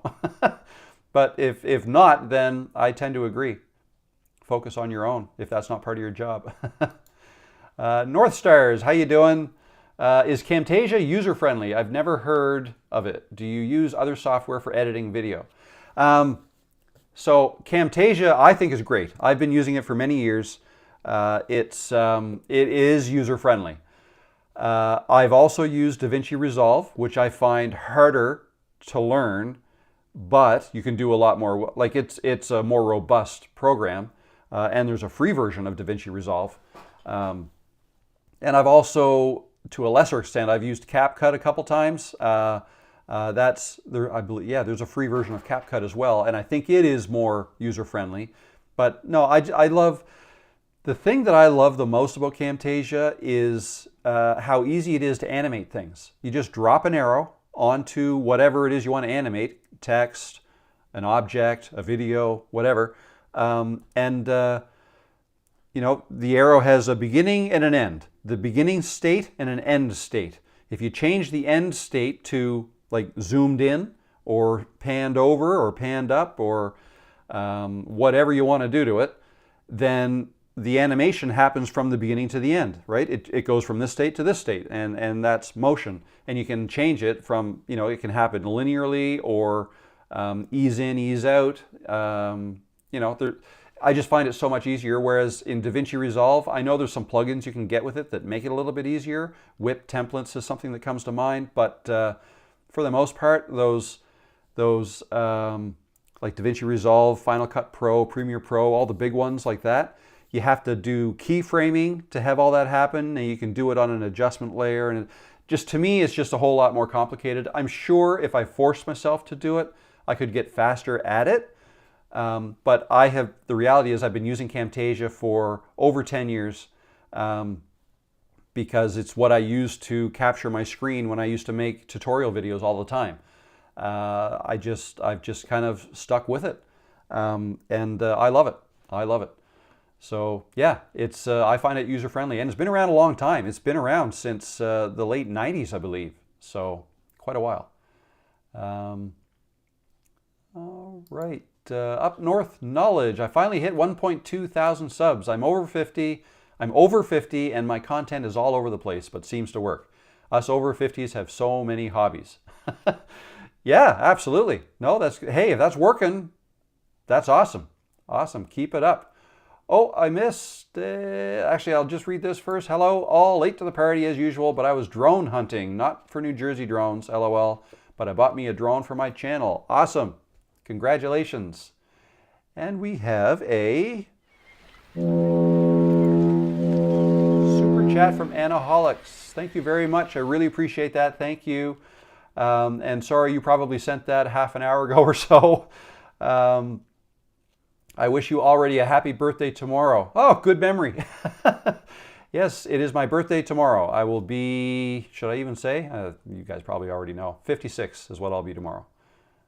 Yeah, so a little bit more than just over 40. But that's okay, it's just a number. Great videos, I've been learning a lot. Awesome, glad to hear it.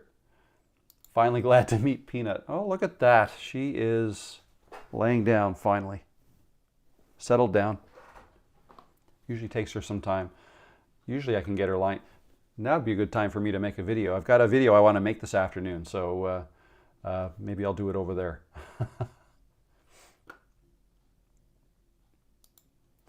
Time of day doesn't necessarily matter, or day really. Consistency is the key. Once a week, every other week, etc. What works? Over time, your stats will tell you. Great advice, Jason. Yes, great advice. The Weezer. Hi, Rob. Salutations from sunny, balmy Upper Peninsula of Michigan. Are you joking? Is it cold up there? I picture snow, but I don't know. We don't have snow here yet. But welcome, and thanks for stopping in again. Hello, Rob. You inspired me to start uploading to the moon. Awesome. Way to go. Congrats. Carlotta Berry. Hello. Here watching from Kansas City. Welcome. We might see Kansas City in the Super Bowl, maybe. Detroit. I'm not in Detroit. I'm just a Detroit Lion fan. Great data sheet. Oh, yes. Thank you. Yeah. And you can download a copy of that. Again, I've got a link. I don't think I have it below this video. I might. It might be in the description of this. Is it? Let me just quickly check.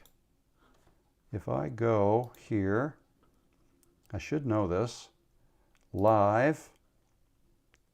If I click on this, and I'll pause it, so, oh yeah, it is, yeah, in the description. So, free guy, the third one down with a green dot, download my free stats tracker, a spreadsheet for tracking your YouTube progress.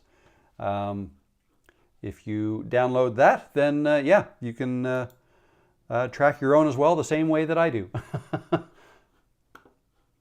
and I put a tab in with instructions to tell you kind of what data to remove and what data not to overwrite, even though I did kind of protect the gray cells so that if you try to type something in there, a message will pop up and say, oh, this is a formula, maybe you don't want to read, you know. Anyway, have fun with that. If it helps, that's great. What software do you use for live streaming? I use Ecamm Live. It's software that runs on my MacBook, and it's only available for Mac, not for PC. But I love it. I love it. I have also used OBS. That's a free open source software that you can use. But one of the things I love about Ecamm Live is the ability to display chats like I am right now. That's built right in. So the YouTube Live, Ecamm connects to my YouTube channel and it pulls in all the chats. They're delayed by 5-6 seconds or so. Yeah, I can just click on them and display them. So I love that. I should be creating, but using you is a good distraction. Yeah, distractions, that's hard to get away from. You could put a Philips Hue bulb in your ceiling light. Yes, I could. I could. Haven't even thought of that. Just get, you know, change the coloring in here, I suppose. Like a blue or a green or something. Who knows? Or orange. Kenneth D. Stefano. Hi from Hillsborough, New Jersey. Hello, Kenneth. How you doing? Thanks for stopping in. Third-party companies use your content to train AI models. Anyone receive this message in their YouTube account? Did you accept this or decline, and why? Good question. I don't remember myself receiving anything like that, but yeah, that's not something I'm really all that concerned about anyways. Like AI, yeah, they need data to learn. I don't have a problem with that myself. Hello there from Beverly Hills. Hello, Lady Lene. How you doing? Good to see you. Thanks for stopping in. Good day from Australia. I'm late to the party, but you made it, and I'm here for at least another half an hour. 61 watching and 19 likes for Rob. Oh, hit the thumbs up for Rob and his time. Thank you very much. Yeah, the algorithm does like that. The Merrick channel. Hi, Rob. So much talk about easy mode on YouTube of late. I'm not sure yet. I've uploaded my second vlog video, this time in a car as one take with my phone, talking about my failures as a filmmaker. Okay. So yeah, I actually wrote down that I was going to talk about easy mode today, so this is perfect. I made a video with easy mode in the title 2 months ago, and it did really well. And a lot of creators have made videos with that keyword, easy mode. And it's just a quick way to say, well, it can mean whatever you want it to mean. Once you get into the video, it's, you know, whatever the creator had in mind about easy mode, and they can talk about it. But for me, and again, we talked about this quite a bit yesterday, Brian and I, in the podcast, in the live chat, because he's made several videos on it. And the thing is, I think a lot of people want to get into YouTube. A lot of older people, so that's kind of my audience. Most of you, not everybody, but most people are over 40, and Maybe you're looking at getting into YouTube for various reasons. It could be to earn some extra money in retirement. It could be because you want to switch jobs and you want to turn this into a career. It could be that you're looking for a hobby and you know, you're not concerned about making money at all, and that's fine. Maybe you want to leave a legacy for future generations of your family, which I think is a cool idea. Whatever your reasons, there's a lot of people getting into YouTube, a lot of older people getting into YouTube. And more often than not, the older crowd has more troubles with technology, and they just think, wow, this is just, it's all so much. There's so much. And I probably don't help when I show my office and all these monitors and lights and things, and it just looks like a lot. But it doesn't have to be. It can be super simple. It can be literally as little as using the phone that you already have in your pocket, use that as a camera. And I saw a video earlier today, and I think if you're still watching, Ty, it was yours, where you said, I think it was 2015. If you have an iPhone and it's 2015 or newer, it'll film in 4K. So that's great. That's great. 4K, 30 frames per second. If your phone will do that, and if it's a Samsung, I think even earlier models, like 2013 maybe, or newer. So as long as your phone is newer, and you don't even have to film in 4K. I'm just saying, like I do, just because I think a lot of people watch my video. Well, I know, I've seen the stats. A lot of people watch my videos on a big screen, like on a TV. A lot of TVs these days are smart TVs, and you can watch YouTube on them. So if you think your video is going to be on a large screen, it's nice if you do it in 4K, because then it'll look so much bigger or so much better on a large screen. A large screen, you can tell the difference between, most people can tell the difference between 1080p and 4K. Where was I going with that? I'm bad for that. I just lost my train of thought. See, this is what happens when you get over 50. You start talking and lose your train of thought. Second vlog video, easy mode. Okay, so yeah, it doesn't have to be hard. It can be easy. Use your phone. If you want to upgrade your mic, fine, you can do that. That doesn't have to be hard either. $40 will get you a mic that'll plug into your phone. Spend a little bit more, you can get a wireless one like this. Well, this is more like it's over $200, but there are cheaper ones as well. But yeah, then just make a video.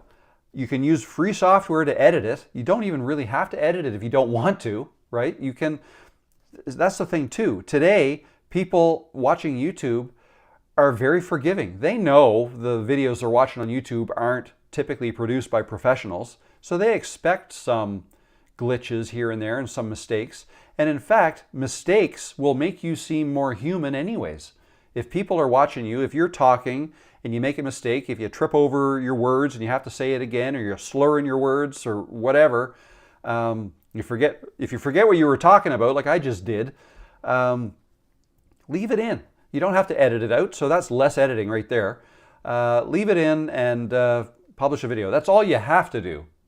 Film a video, upload it to YouTube, done. That's all you have to do.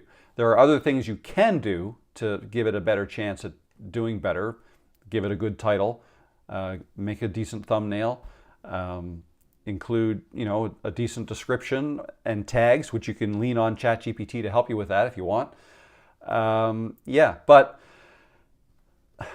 what Brian was saying yesterday made a lot of good sense, and that is that don't do easy mode because you're looking for a shortcut. Okay, don't just try to go out of your way to make the whole thing real easy, because that'll come across in your video that you're trying to cut corners. You still want to put time and effort into what you're doing. Now, that might sound like that kind of goes against what I said about easy mode and the fact that you can just film whatever and then upload it and you're done. That's not really what I mean. Like, yeah, you can make videos like that, but then perhaps spend more time in the analytics and look at the performance. Study your videos. How are they doing? Which ones are performing better than other ones? Which ones have a better click-through rate, meaning the thumbnail and title are performing better than your other ones? And try to figure out what's working and what's not, and double down on what's working. Make more videos with that style of thumbnail. Or look at your retention graph. Are people dropping off immediately? Like, Do 75% of the people leave within the first 10 seconds? If so, then you're not being engaging enough in the first few seconds. You're not getting to the point, right? Or there's some reason why people are leaving really quickly. So you have to figure out what that is. Watch your video back again. Look at your first 30 seconds. Did you get your point across of what's going to be in the video quickly? Did you get right into it? Like I made a video several months ago talking about why I don't think intros should be prominent in videos anymore. Like, I forget what I called the video, but the basic thing was, don't spend so much time. Are we still live here? Because this just, can you still hear me? I hope. This just disappeared, but it looks like it's back now. Hopefully you can still hear me. Otherwise, I'm talking to nobody. But anyways, oh,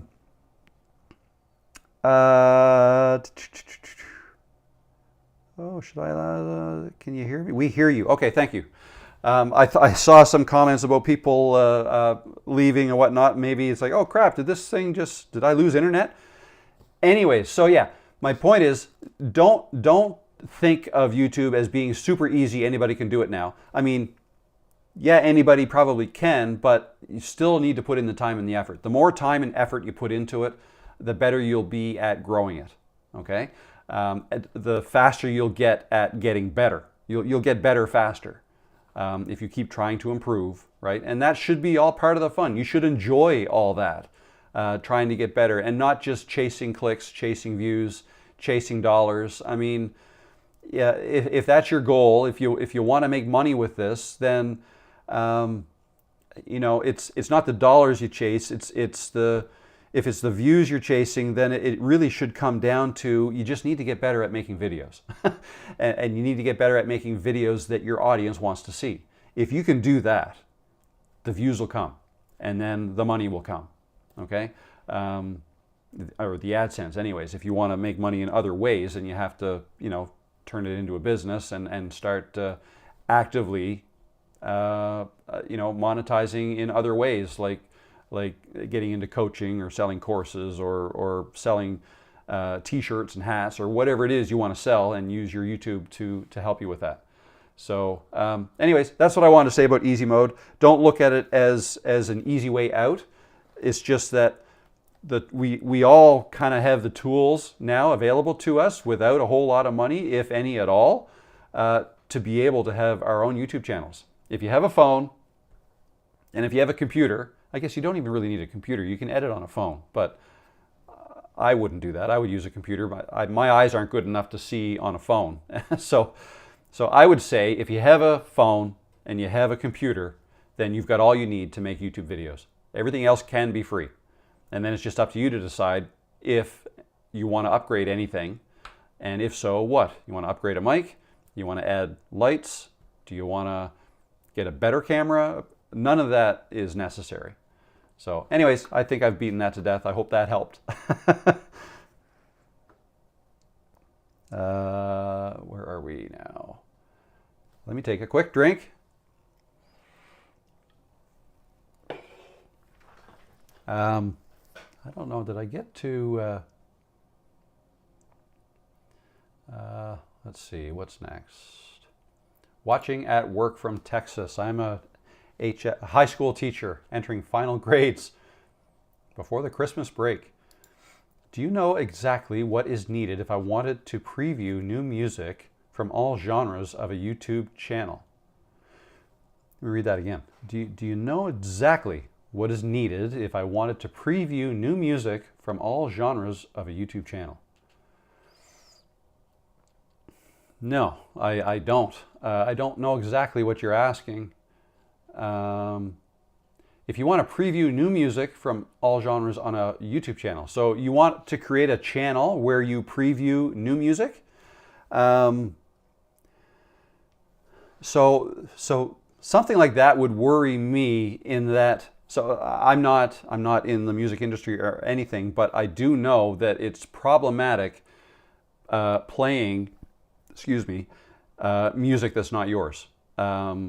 So new music, I'm assuming you're talking about music that's been released. Maybe it's popular stuff, or well, you said all genres. I stay away from putting any music that's copyrighted in my videos because I don't want the copyright strikes. It gets dicey what you can and can't do. And I want to be able to monetize my videos. If you put music in there that is not yours, and even if you're reviewing it, there's a good chance you won't ever be able to monetize any videos that has that music in it. So I don't know exactly. The bottom line is you need permission from the owners of music before you can play, have it in your videos. That's the only real way to do that. So the way I do it when I have music in my videos, I sign up with a royalty-free music app or website. I use Epidemic Sound, and that gives me a license to use that music for as long as I continue to subscribe to Epidemic Sound. Gives me a license to use any music I download there in my videos. So I know it's done. I know there are music review sites, just like there are video review sites. It's just, and somebody had a question the other day, actually in Creators Cove, about showing other people's artwork. She's an artist and she wants to show other people's artwork while she's doing her own, and was wondering if that's allowed. And I guess the official answer is no, it's not allowed because you don't own that other artwork. The person that owns it could theoretically, start earning money from your video instead of you because you put their stuff in your video.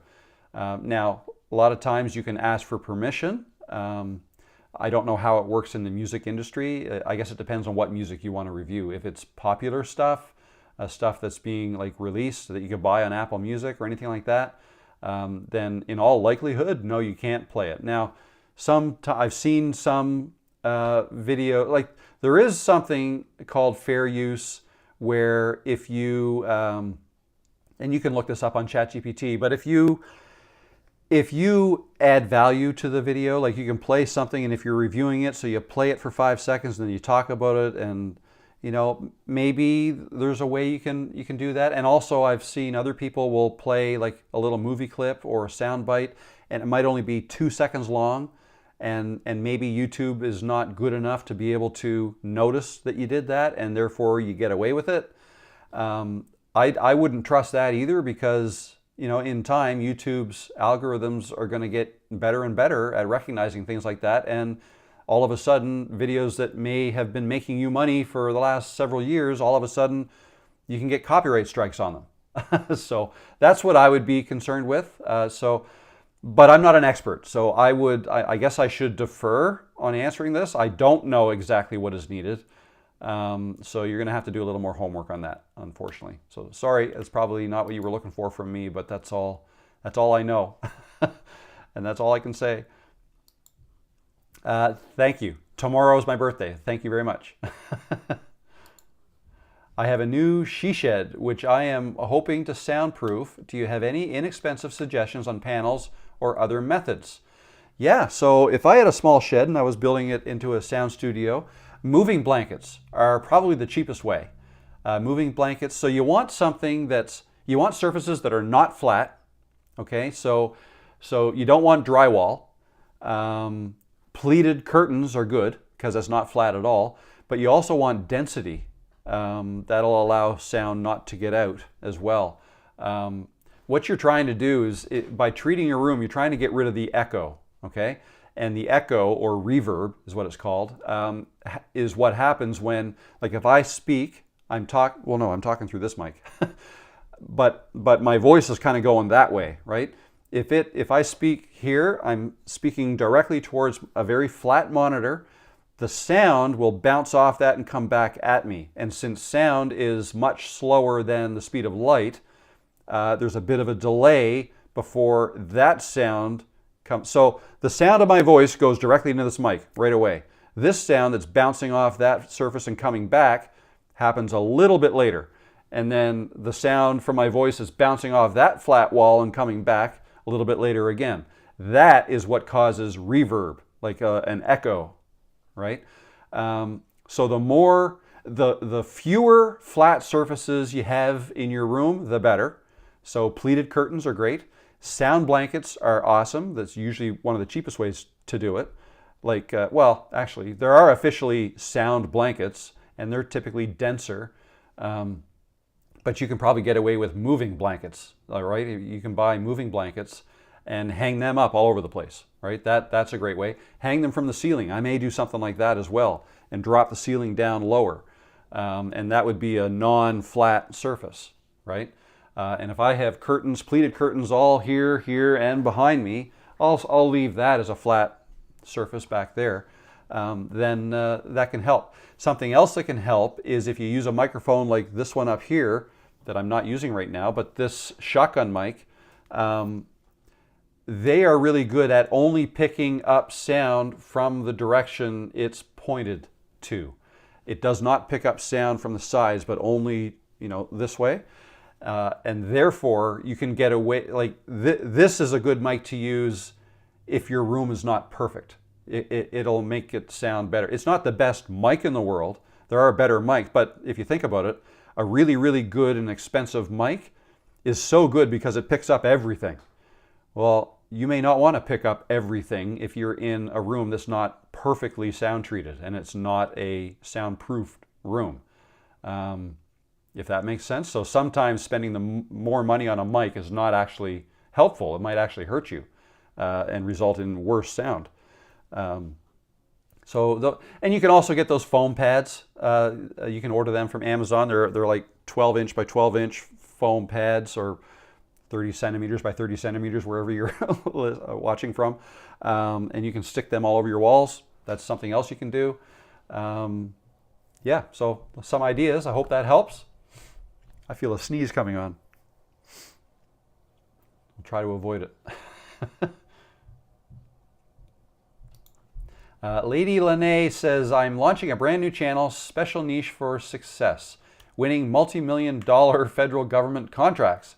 Do you suggest the category would be education versus how-to? So, yeah. Honestly, I don't think it matters that much. Somebody feel free to prove me wrong, but I've never thought that the category matters all that much.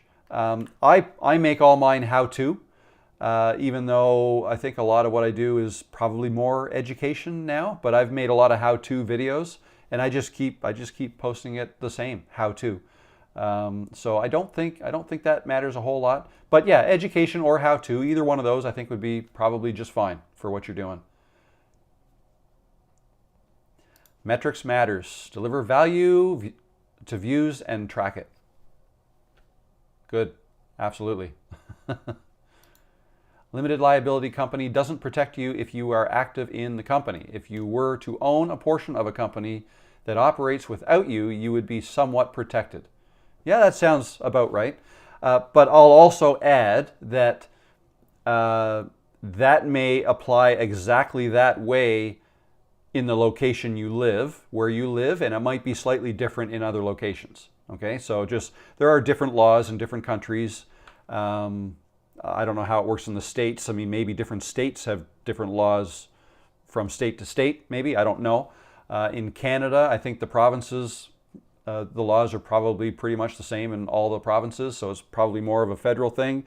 But in other countries around the world, it might be different. So they all probably handle it in slightly different ways. So my point is, I would check with your local laws and maybe talk to a local accountant, lawyer, or whatever, if you want to, really know the right answer to this sort of thing, because it could be different.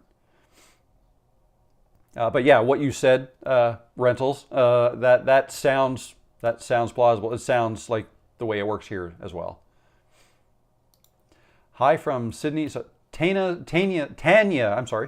talk of the town. Hi from Sydney, Australia, and happy birthday. Thank you very much. Must be awful late there, or early, like middle of the early morning, I'm guessing, in Sydney, Australia. It's almost 4 o'clock here in Nova Scotia, Canada.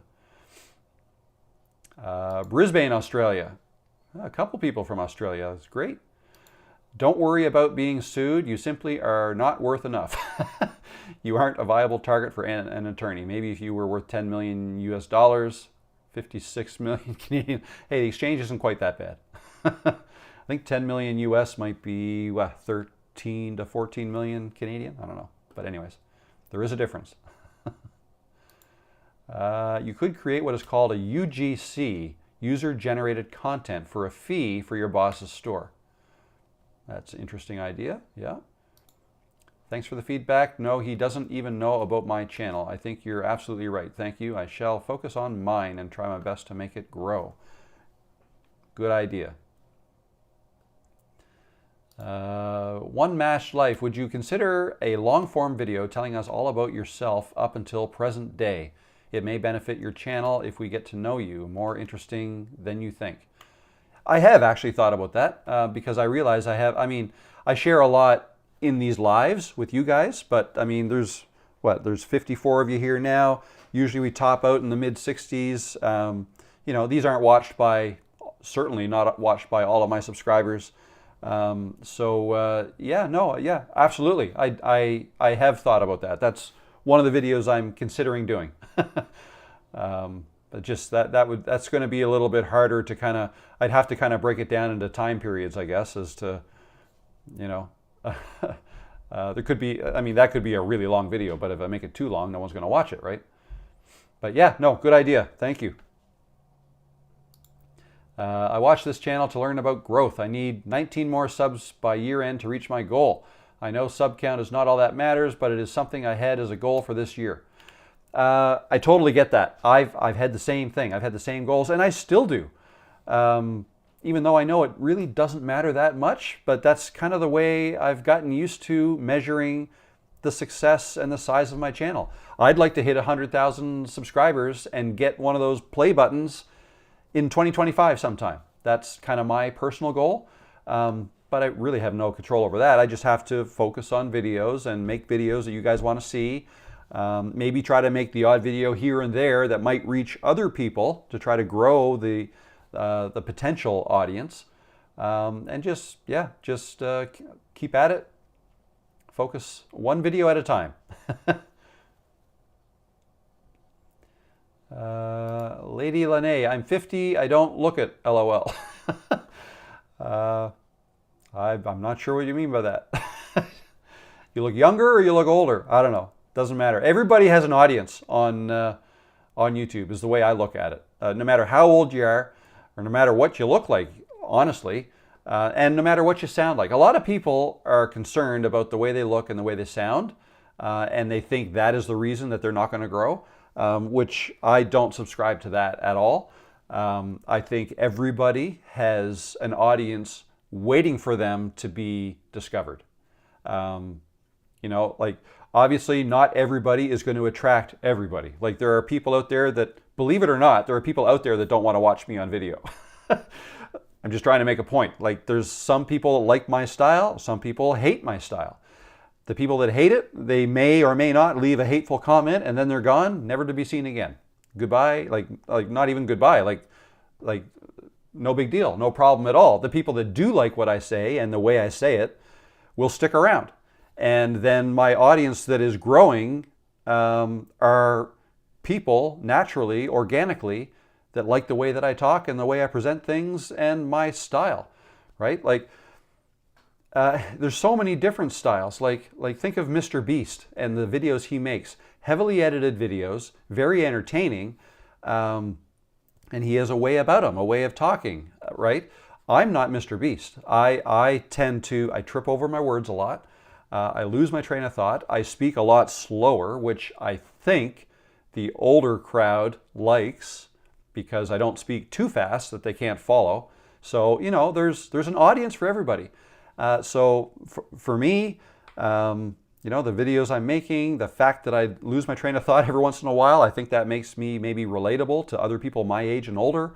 All of us that have failing memories and failing eyesight, all that. So, you know, some people don't like it, but they're gone. They're not the people I'm worried about. It's the people who do like it. I want to make more videos for them. So, you know, that's what you focus on. And as far as what people look like and what people sound like, and the fact that people don't typically like the way they look or sound, remember that, and I like the way this, I've been saying this to a lot of people, but the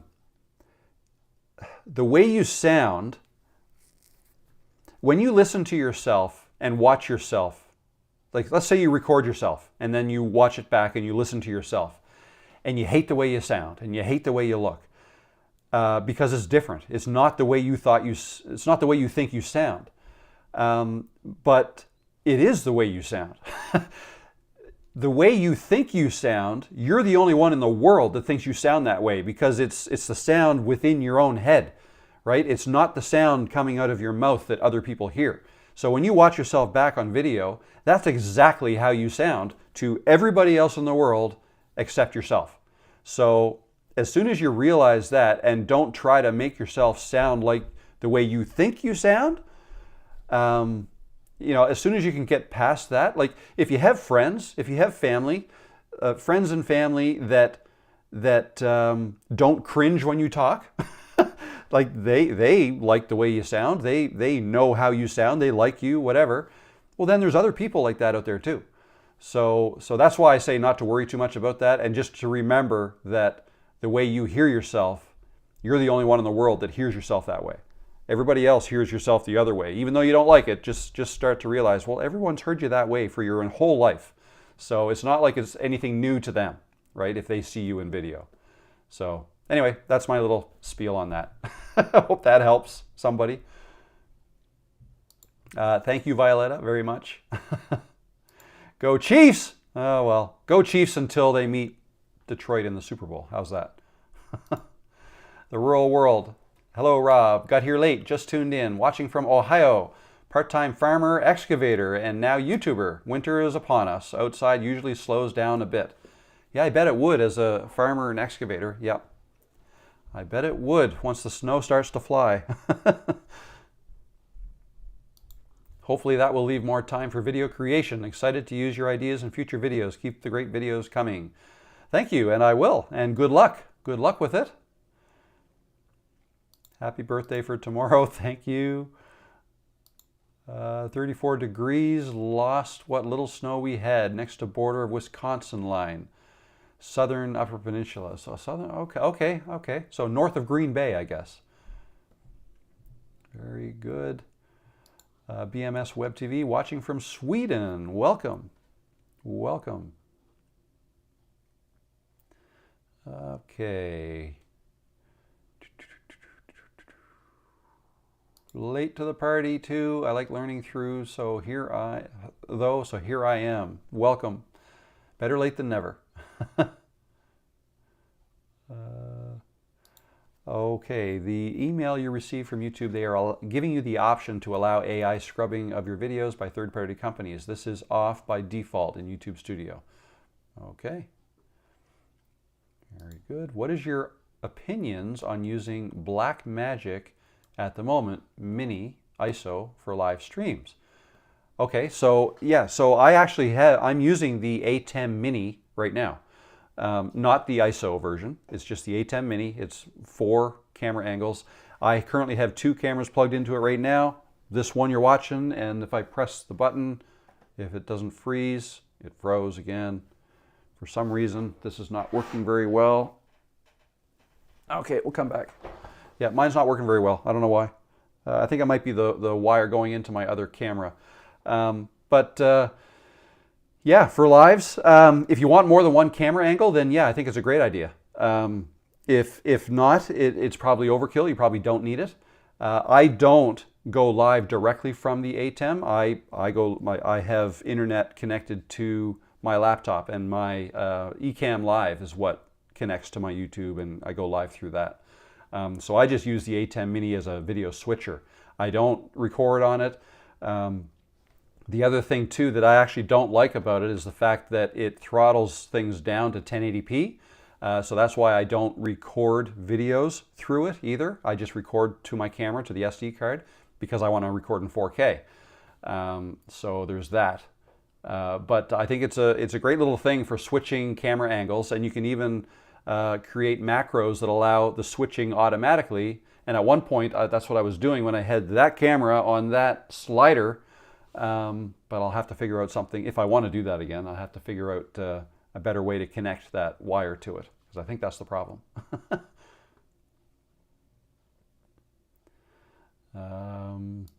Should I allow it? Oh, okay. Oh, you guys are having your, yeah, you're leaving yours off. Very good. Think I'll do the same. Cheers. Very good. Still here, still live. Okay, what's this? Roses are red. Rob is great. I like watching him because he's not fake. I like that. Thank you. I try not to be fake. Yes, you can hear me. Awesome. Okay, I'm getting caught up here. So yeah, I'll be here. Okay, we're already over 2 hours. Holy cow. I'll just keep going through here. If you guys got to go, I would totally understand. But I think I've covered, just to see if there's any other questions here. Is there a place on Creators Cove to sell and buy equipment? No, there's not. I did not do that. Creators Cove, for those who don't know, is just a community that I created of people over 40 who want to get into YouTube and maybe want to chat with other people over 40 who want to get into YouTube and ask questions or things like that. So, and I have a link below if people want to sign up. It's free. I think we have 260 people in there right now, and new people joining every day. So it's cool. Yeah. So, but no, I don't. There is no marketplace or anything like that, and I also don't want people to promote things. Like, sure, you can like share your channel, and people will, check out my channel, and I uploaded my first video. Here it is. What do you guys think? And stuff like that is all cool, and that's what it's all about. But I wouldn't want people to get into, if you subscribe to me, I'll subscribe to you, like sub for sub, that kind of thing, which doesn't work anyways. So if anybody has ever come across that, don't do that. It's not something that works anyways. In fact, it could hurt you. Because if you're doing that, you're just trading subs to artificially raise your subscriber count. And all it really means is you're getting somebody to subscribe, sure, but does that person really want to watch your stuff? You don't really know. Maybe, maybe not, probably not. It's better to get subscribers organically, because then they're more apt to respond to another video from you. If they subscribe to you, it means they want to see videos from you. So, that's good. That's what you want, because YouTube, again, remember, when you post a new video, YouTube is testing, right? They want to know how well your subscribers are responding to it. And if they're responding really well, great. We're going to try it on a whole bunch of other people. So if your subscribers are kind of fake subscribers that you traded subs with somebody for, in all likelihood, there's a greater chance that they're not going to watch that next video that you post. And therefore, your YouTube is going to think, oh, that video must have sucked because his subscribers are not watching. Right? So anyway, that's another little spiel of mine. That's what I'd watch out for. But yeah, okay. Thank you, Lee. Music on YouTube is tricky. I post covers from live shows. Some are claimed, others are not. Really depends on the publisher, but it's going to be hard to monetize your channel with copyrighted music. 100%, definitely. That's right. I agree. Hello from Minnesota. Hello, Minnesota. A sanctified life. You've inspired me to create, and I'm up to 36 subscribers. I'm on my way. Thank you. Awesome. That's terrific. My goal is a better camera, learn how to edit better, grow my audience, and above all, provide quality, useful content. I'm 60 and thought I couldn't do this. You absolutely can do this. Not only are people getting older, so people who know about YouTube are just getting up in age, and therefore more older people are getting into YouTube, but also, since YouTube's been around for so long, older people have heard about it for longer, and they're also just kind of jumping in straight away. More and more people are getting into it, and I think it's great. I think it's great. No problem, Lady Lene. Thank you, Beth, very much. Appreciate it. You're doing a swell job, and I really appreciate your content. Thank you, Monica. Appreciate that. Just got a Tiny 2 OBS bot. Wonder how the sound is on it. I don't even know. I've never even heard of that. I don't know what that is. A Tiny 2 OBS-Bot. Wonder how the sound is on it. So it's a microphone? I don't know what that is. Test it out and see what it's like, or maybe it's a camera. Yeah, just give it a test and listen to it back, and you'll find out how it sounds. My goal for the new channel is getting monetized. How to pays lower than education, correct? How to pays lower than education, correct? No, I wouldn't necessarily say that. It's not how you categorize your video. Your video will kind of naturally get categorized based on who's watching it. Okay, so like advertisers are not buying it, to the best of my knowledge, advertisers are not saying, I want to put ads in videos, but I only want them to go in ads that are in how-to categories and not education categories. I don't think that's an option. YouTube has ways to put ads in front of the right people. It's more based on keywords, I think, and what the content is about. An advertiser might be a financial institution, and they might say, my videos should go on videos that talk about finance and how to refinance debt, how to finance a house or whatever, and then the videos will show up on videos that have those in the keywords. It's kind of the way I understand the way that works. But yes, there are different. You earn different amounts of money, different RPM values, revenue per mille, which is like the French word for thousand. So revenue per 1,000 views. On financial, how to make money type videos, the RPM is higher on those types of videos than it is on vlog style videos, for example. So even though all my videos are I guess categorized as how-to, every one of my videos has a different RPM, right? If I talk more about money in a video, it'll have a higher RPM. I'll make more money per 1,000 views on those videos than I do if I'm just out walking around showing you what Nova Scotia looks like, right? Companies don't pay as much to advertise on those types of videos. But I don't believe it has anything to do with how you categorize it. I don't think that matters a whole lot. I should try to find a little bit more about that, but that's my understanding about the way that works.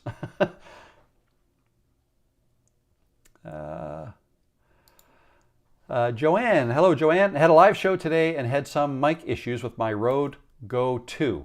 Face orange, okay.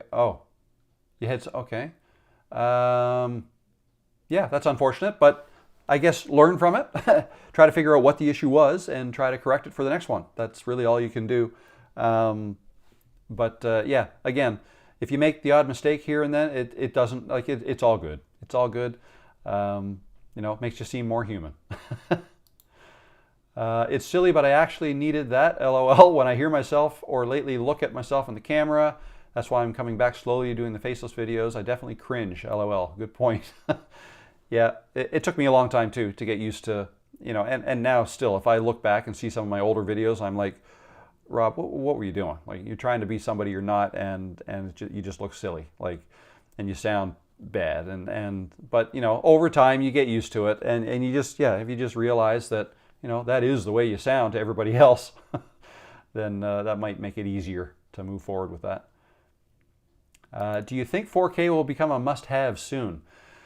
I mean, maybe. There's a limit in that, your eyes can only see what they can see, okay? So, like my eyes, for instance, I've had perfect eyesight my whole life. 20/20 vision, just perfect. And it's only been since I got into my 50s that I started having trouble with reading. Like, I can still see, if I take my glasses off, now everything that is text I can't see.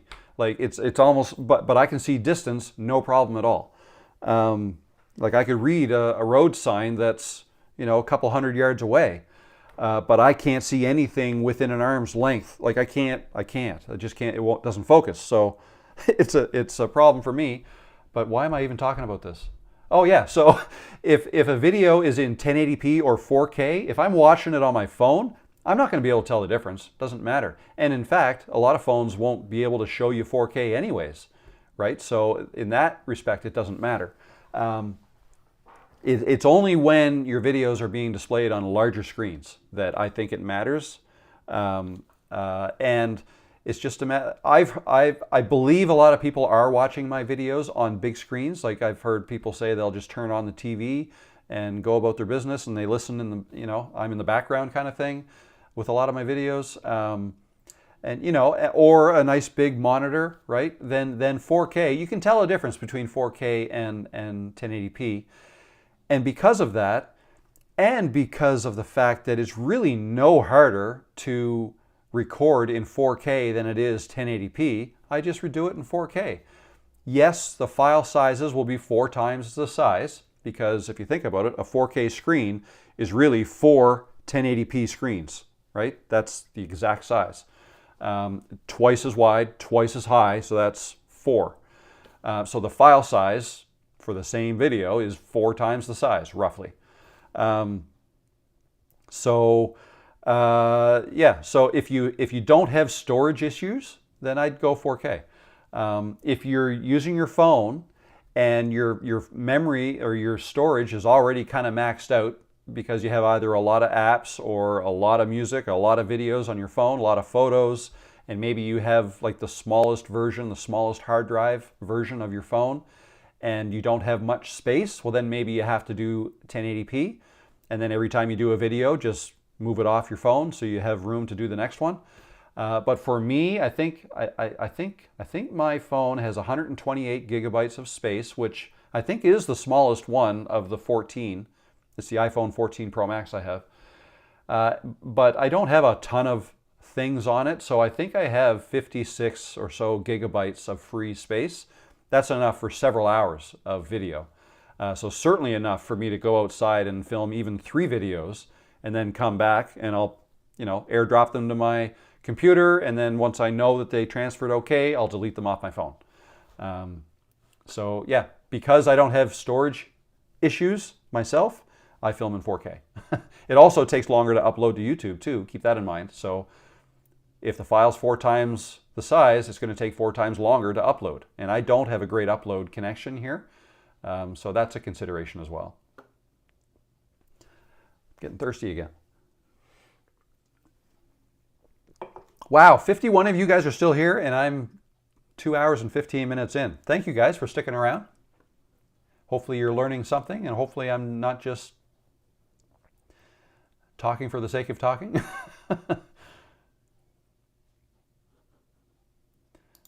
Presence age because of your comments, forgetting about what we say, foggy brain. Absolutely, I get that all the time, foggy brain.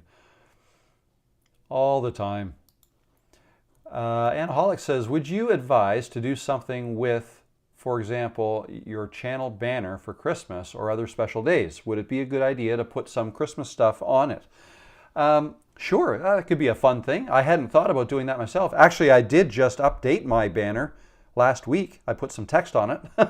And I updated my avatar because I had been using like a 4-year-old photo of mine. But I did not I did not make it festive or anything for the Christmas season. But yeah, you could totally do that. Absolutely. Why not? I don't know how many people actually look at channel homepages. I would admit, I mean, I do, so I suppose a lot of people do. But the typical way people will use YouTube is they'll fire it up, they'll open it up, they'll click to watch a video, and then when that's over, they'll click another suggested video maybe, or if they're searching for something, they'll search for something. But a lot of times people never even get into the homepage of somebody's channel. They just go from video to video to video, right? Yeah, that'd be a fun idea. Why not? Go for it. Do it.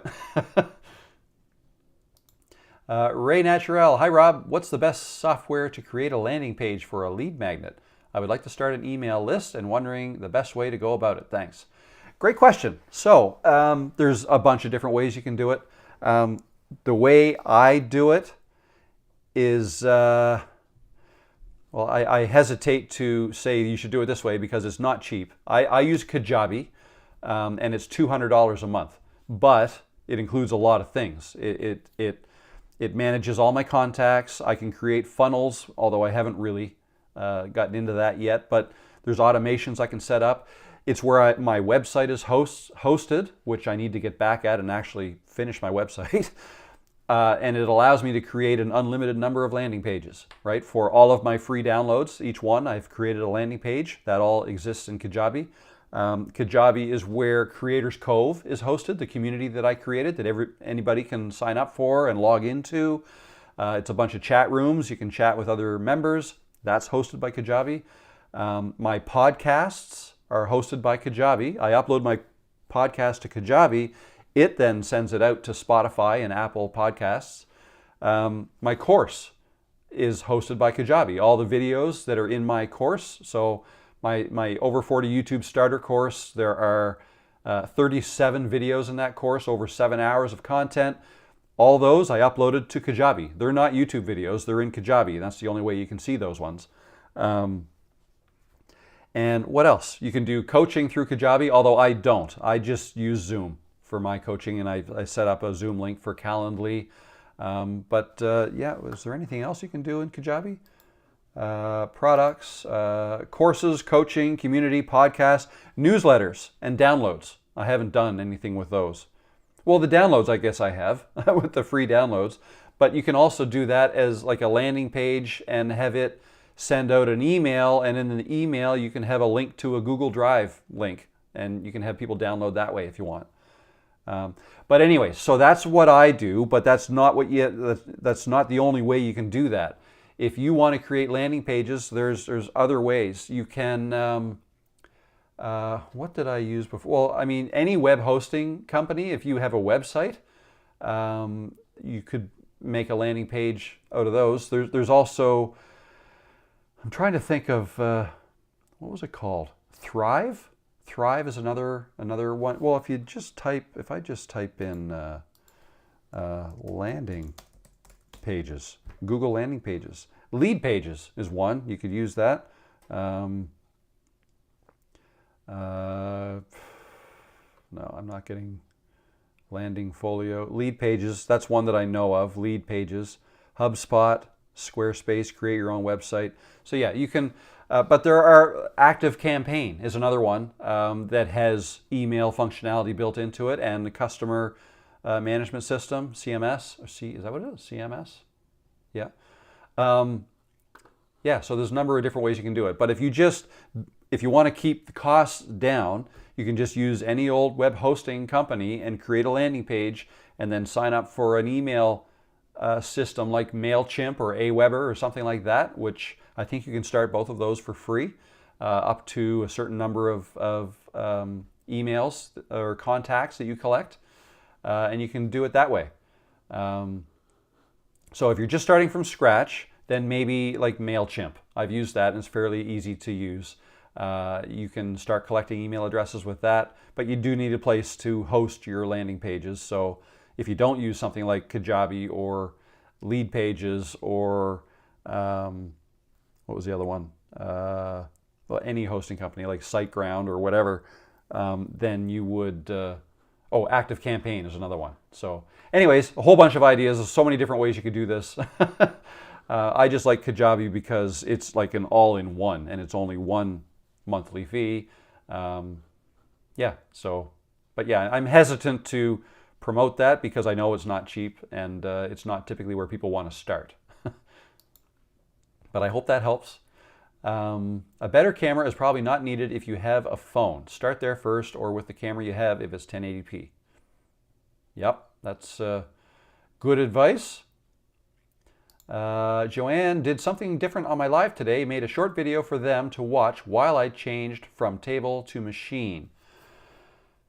Made a short video for them to watch while I changed from table to machine. Okay, table. Okay, maybe you're talking about sewing. Sewing table, sewing machine. That's cool though. So like an intermission type video. That's kind of neat. Did you lose? If that's what you did you lose people when you did that? I'd be curious to know. A lot of people. I find that viewership tends to drop off if if I stop doing something, if I stop answering questions or talking, or it's usually quite obvious what people want to see. Like if I start showing things and then people aren't leaving anymore, then well, people wanted to see those things.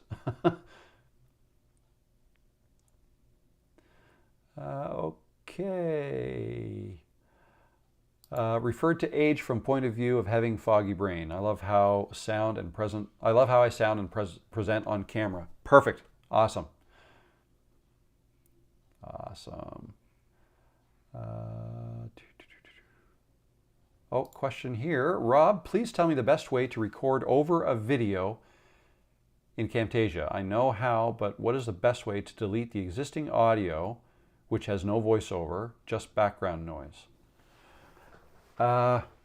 Record over a video in Camtasia. I know how, but what is the best way to delete the existing audio which has no voiceover?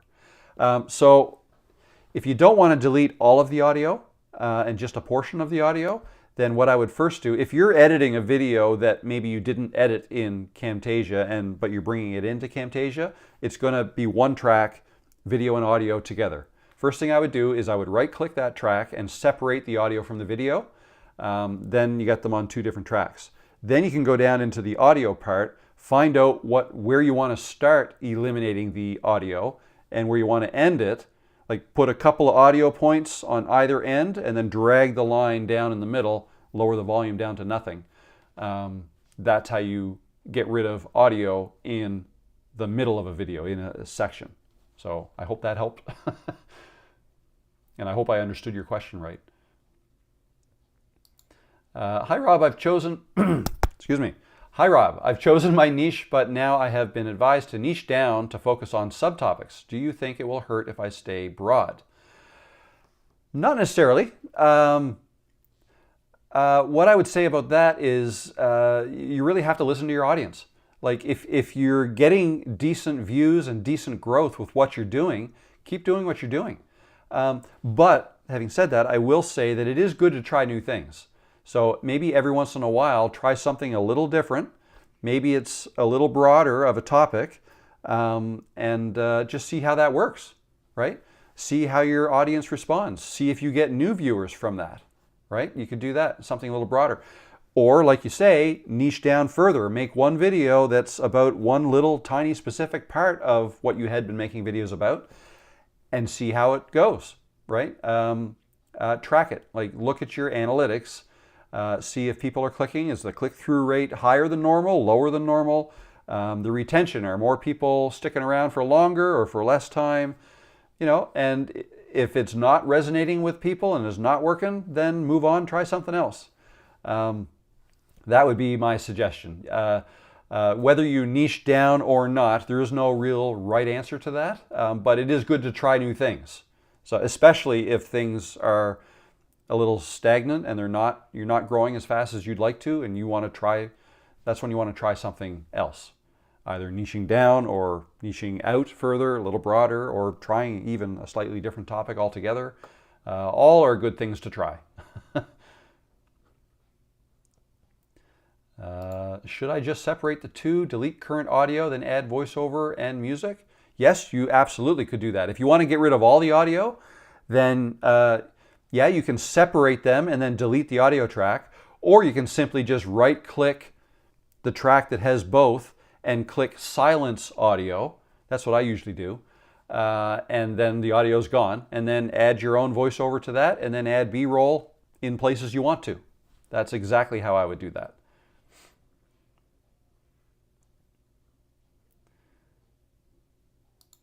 Obspot is attacking camera. Okay, I was not aware. I hadn't heard of that. Rob, you said get going. No one is going to watch your first video. Oh my God, that helped me. I got 2 videos and it's a test video learning. It's so bad, but it's good for me to evolve with. Thank you. Yeah, no problem. That's good. Yeah, no one's going to watch your first video. I know that sounds a bit harsh, but if you look at it that way and think about your first videos, or maybe even your first 10 or more, think of those as being, those are just for you. Those are just for you to get better at making videos, better at talking to the camera, better at editing, better at all the things required to making a video. The more you do it, the better you're going to get at it. And after 10 videos, like me, after my first 9 videos, I had 3 more subscribers. That's it. But I learned things by making those videos, and it did help me.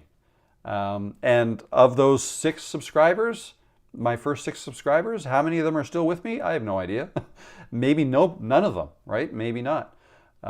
So yeah, the majority of my subscribers now never saw my first videos, unless you've gone back and watched them, but that's not how you found me. You've typically found me from a video that I would have made from this summer till now, not in the first 3 years, 3.5 years.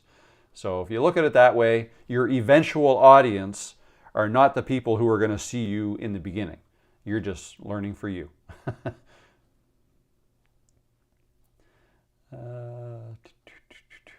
Okay. Yeah, more and more people are watching on their TVs, so 4K is getting more important. Plus, it gives you editing options. Yes. Oh, good point. Editing options. If you film in 4K, right, and if you do want to do like a little zoom in, you can do that. You can zoom in to 200%, and now it's still 1080p, right? The video is 4K, but if you zoom in, right, it's basically a 1080p video showing in a 4K video. So in other words, the quality of the video you zoomed into is still at least 1080p. In other words, you can zoom. If you filmed in 4K in 1080p and you want to zoom in 200%, now the quality is equivalent to 720p, which definitely you can tell the difference. So yeah, good point, Jason. Like that. I missed that one. Do you really think you need to save or back up all your lives? No, I don't. And I don't, actually. I save all of my videos that I make, but like this live stream is not getting recorded anywhere on my computer. It's only getting recorded by YouTube. And when I'm finished, YouTube is going to turn this into a video on demand that you can access through the live tab on my channel. And that's where it exists. I never download my lives. They just stay on YouTube. So I don't have a copy of this. The only thing I have a copy of is I do create a folder for my lives. And what I keep is the thumbnails that I make for them. Thumbnails or the trailer videos that I make. I didn't make one today, but usually I'll make a little 30-second to a minute trailer video that if you show up early, you'll see that. Then I'm just saying, hey, I'll be with you in an hour or whatever. So I save those, but the actual live streams, I don't. Okay, probably coming up to the end here. I'll just check to see if there are any other questions. And just also to let you know, so, and I mentioned this, if you have only recently joined and you weren't here in the beginning, I'm doing a makeover of my office, okay? So this probably looks a lot the same as it normally does, but if I switch to my iPhone view and I start looking over, so here, that's my view, what I look at. But if I back up, stand up, and you can still hear me because I'm using the mic attached to my shirt. I just have that one curtain covering a window, and that's my desk. I'm going to move it to over there, and I'm going to clean up that wall. I'm going to put another curtain like that over there, and I'm also going to curtain this whole wall with those, excuse me. I got to watch that because you guys probably heard that. I'm going to put a curtain over these closet doors, and I'm going to remove the doors so I can just open the curtains to get in there. Yeah, so curtains, but I'm going to leave this area where I do my recording and Peanut spot, I'm going to leave that unchanged. So that is actually going to become my background when my live camera is way over here, right? That'll kind of be the background. That desk won't be there, but that will all be there. That'll all be there. So I'm doing that. I am doing that for over the next couple of days. I've already got, actually I didn't even show these. I got these.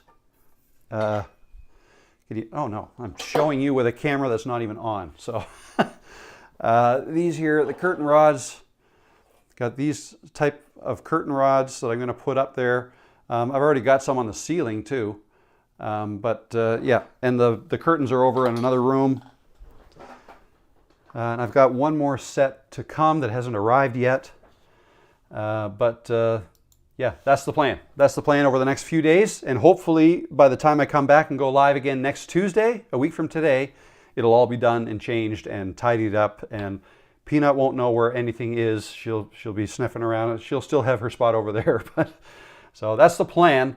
So wish me luck. I hope it goes well. And I just saw, yeah, Peanut won't like it. You're right. Fabric curtains are good for sound too. That's actually one of the main reasons I'm doing it. I want it to look tidier, but also the pleated curtains all the way around. Yeah, of course, you're into sewing, so you would know. I ordered blackout curtains on Amazon, thicker the better for sound attenuation too. And blackout because I wanted to control this big window and not have any light come through that. But anyways, the other ones are just going to be on the walls. So yeah, that's the plan. And we'll see what that looks like. So let me just check to see if there's any other questions that I missed.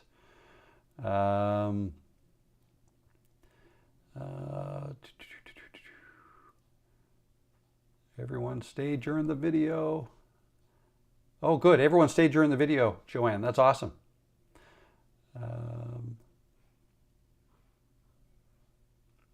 Oh, here's a question. Rosie in Color. I started a new channel December 5th. I haven't posted a video yet, but when I search for it, my channel name doesn't come up at all. Any ideas why? First video going up this week. They do need time. Like YouTube does need time to sort of index everything.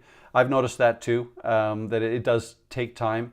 If you search for, even after you get your first video posted, it might take a little time before you can actually find it.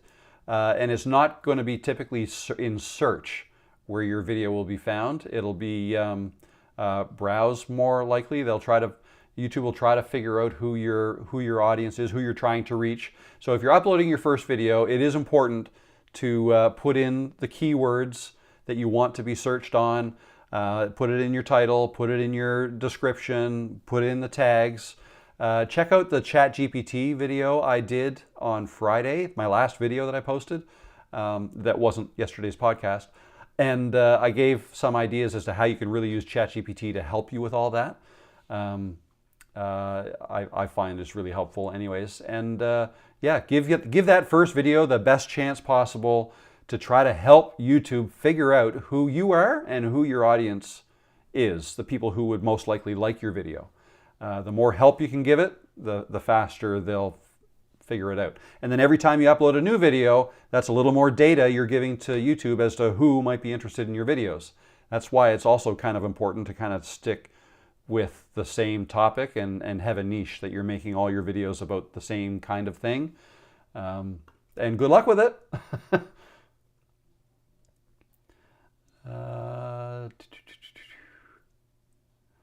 Yeah, I'm back and you're still here. Love it. I'm about to leave though. Oh, silly question. Does it help if you tell people to search for you, algorithm-wise? I wouldn't think so. Not enough, anyways. That's just a feeling. I don't think that would help.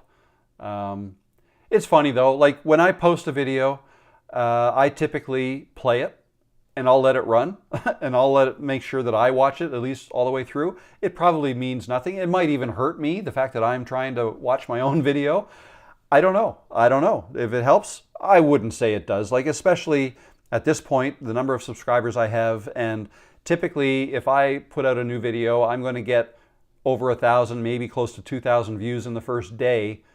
One view is not going to matter.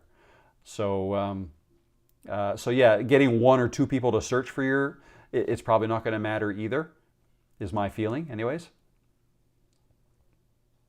Your friend was trying to find your channel, it wasn't coming up. Yeah, just give them some time, and it will, again, the more data you give YouTube, the better. So get that first video up, then your channel may be easier to find then.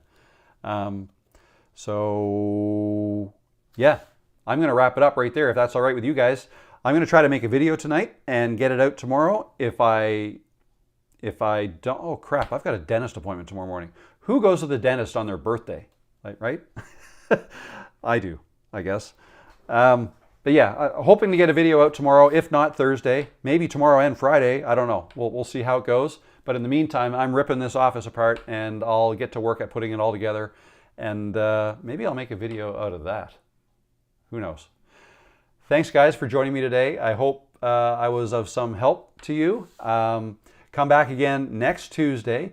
I won't be here Monday. Monday, I'm not doing a special guest live stream like I had been doing the previous Mondays. Going to take 2 Mondays off from that. So regular live stream next Tuesday is Christmas Eve. I'm going to be back Monday, the 23rd of December, to do a live. Just a regular live like I did today. I'm going to do it on Monday next week. Okay? So a lot of people already left. They didn't hear me say that. I'll put it in the community post so people know. Monday, 1 o'clock Eastern, I'll be back. So everybody have a good week, good weekend. And good luck to you all. Thanks for stopping in, and I'll see you next time. Bye, guys.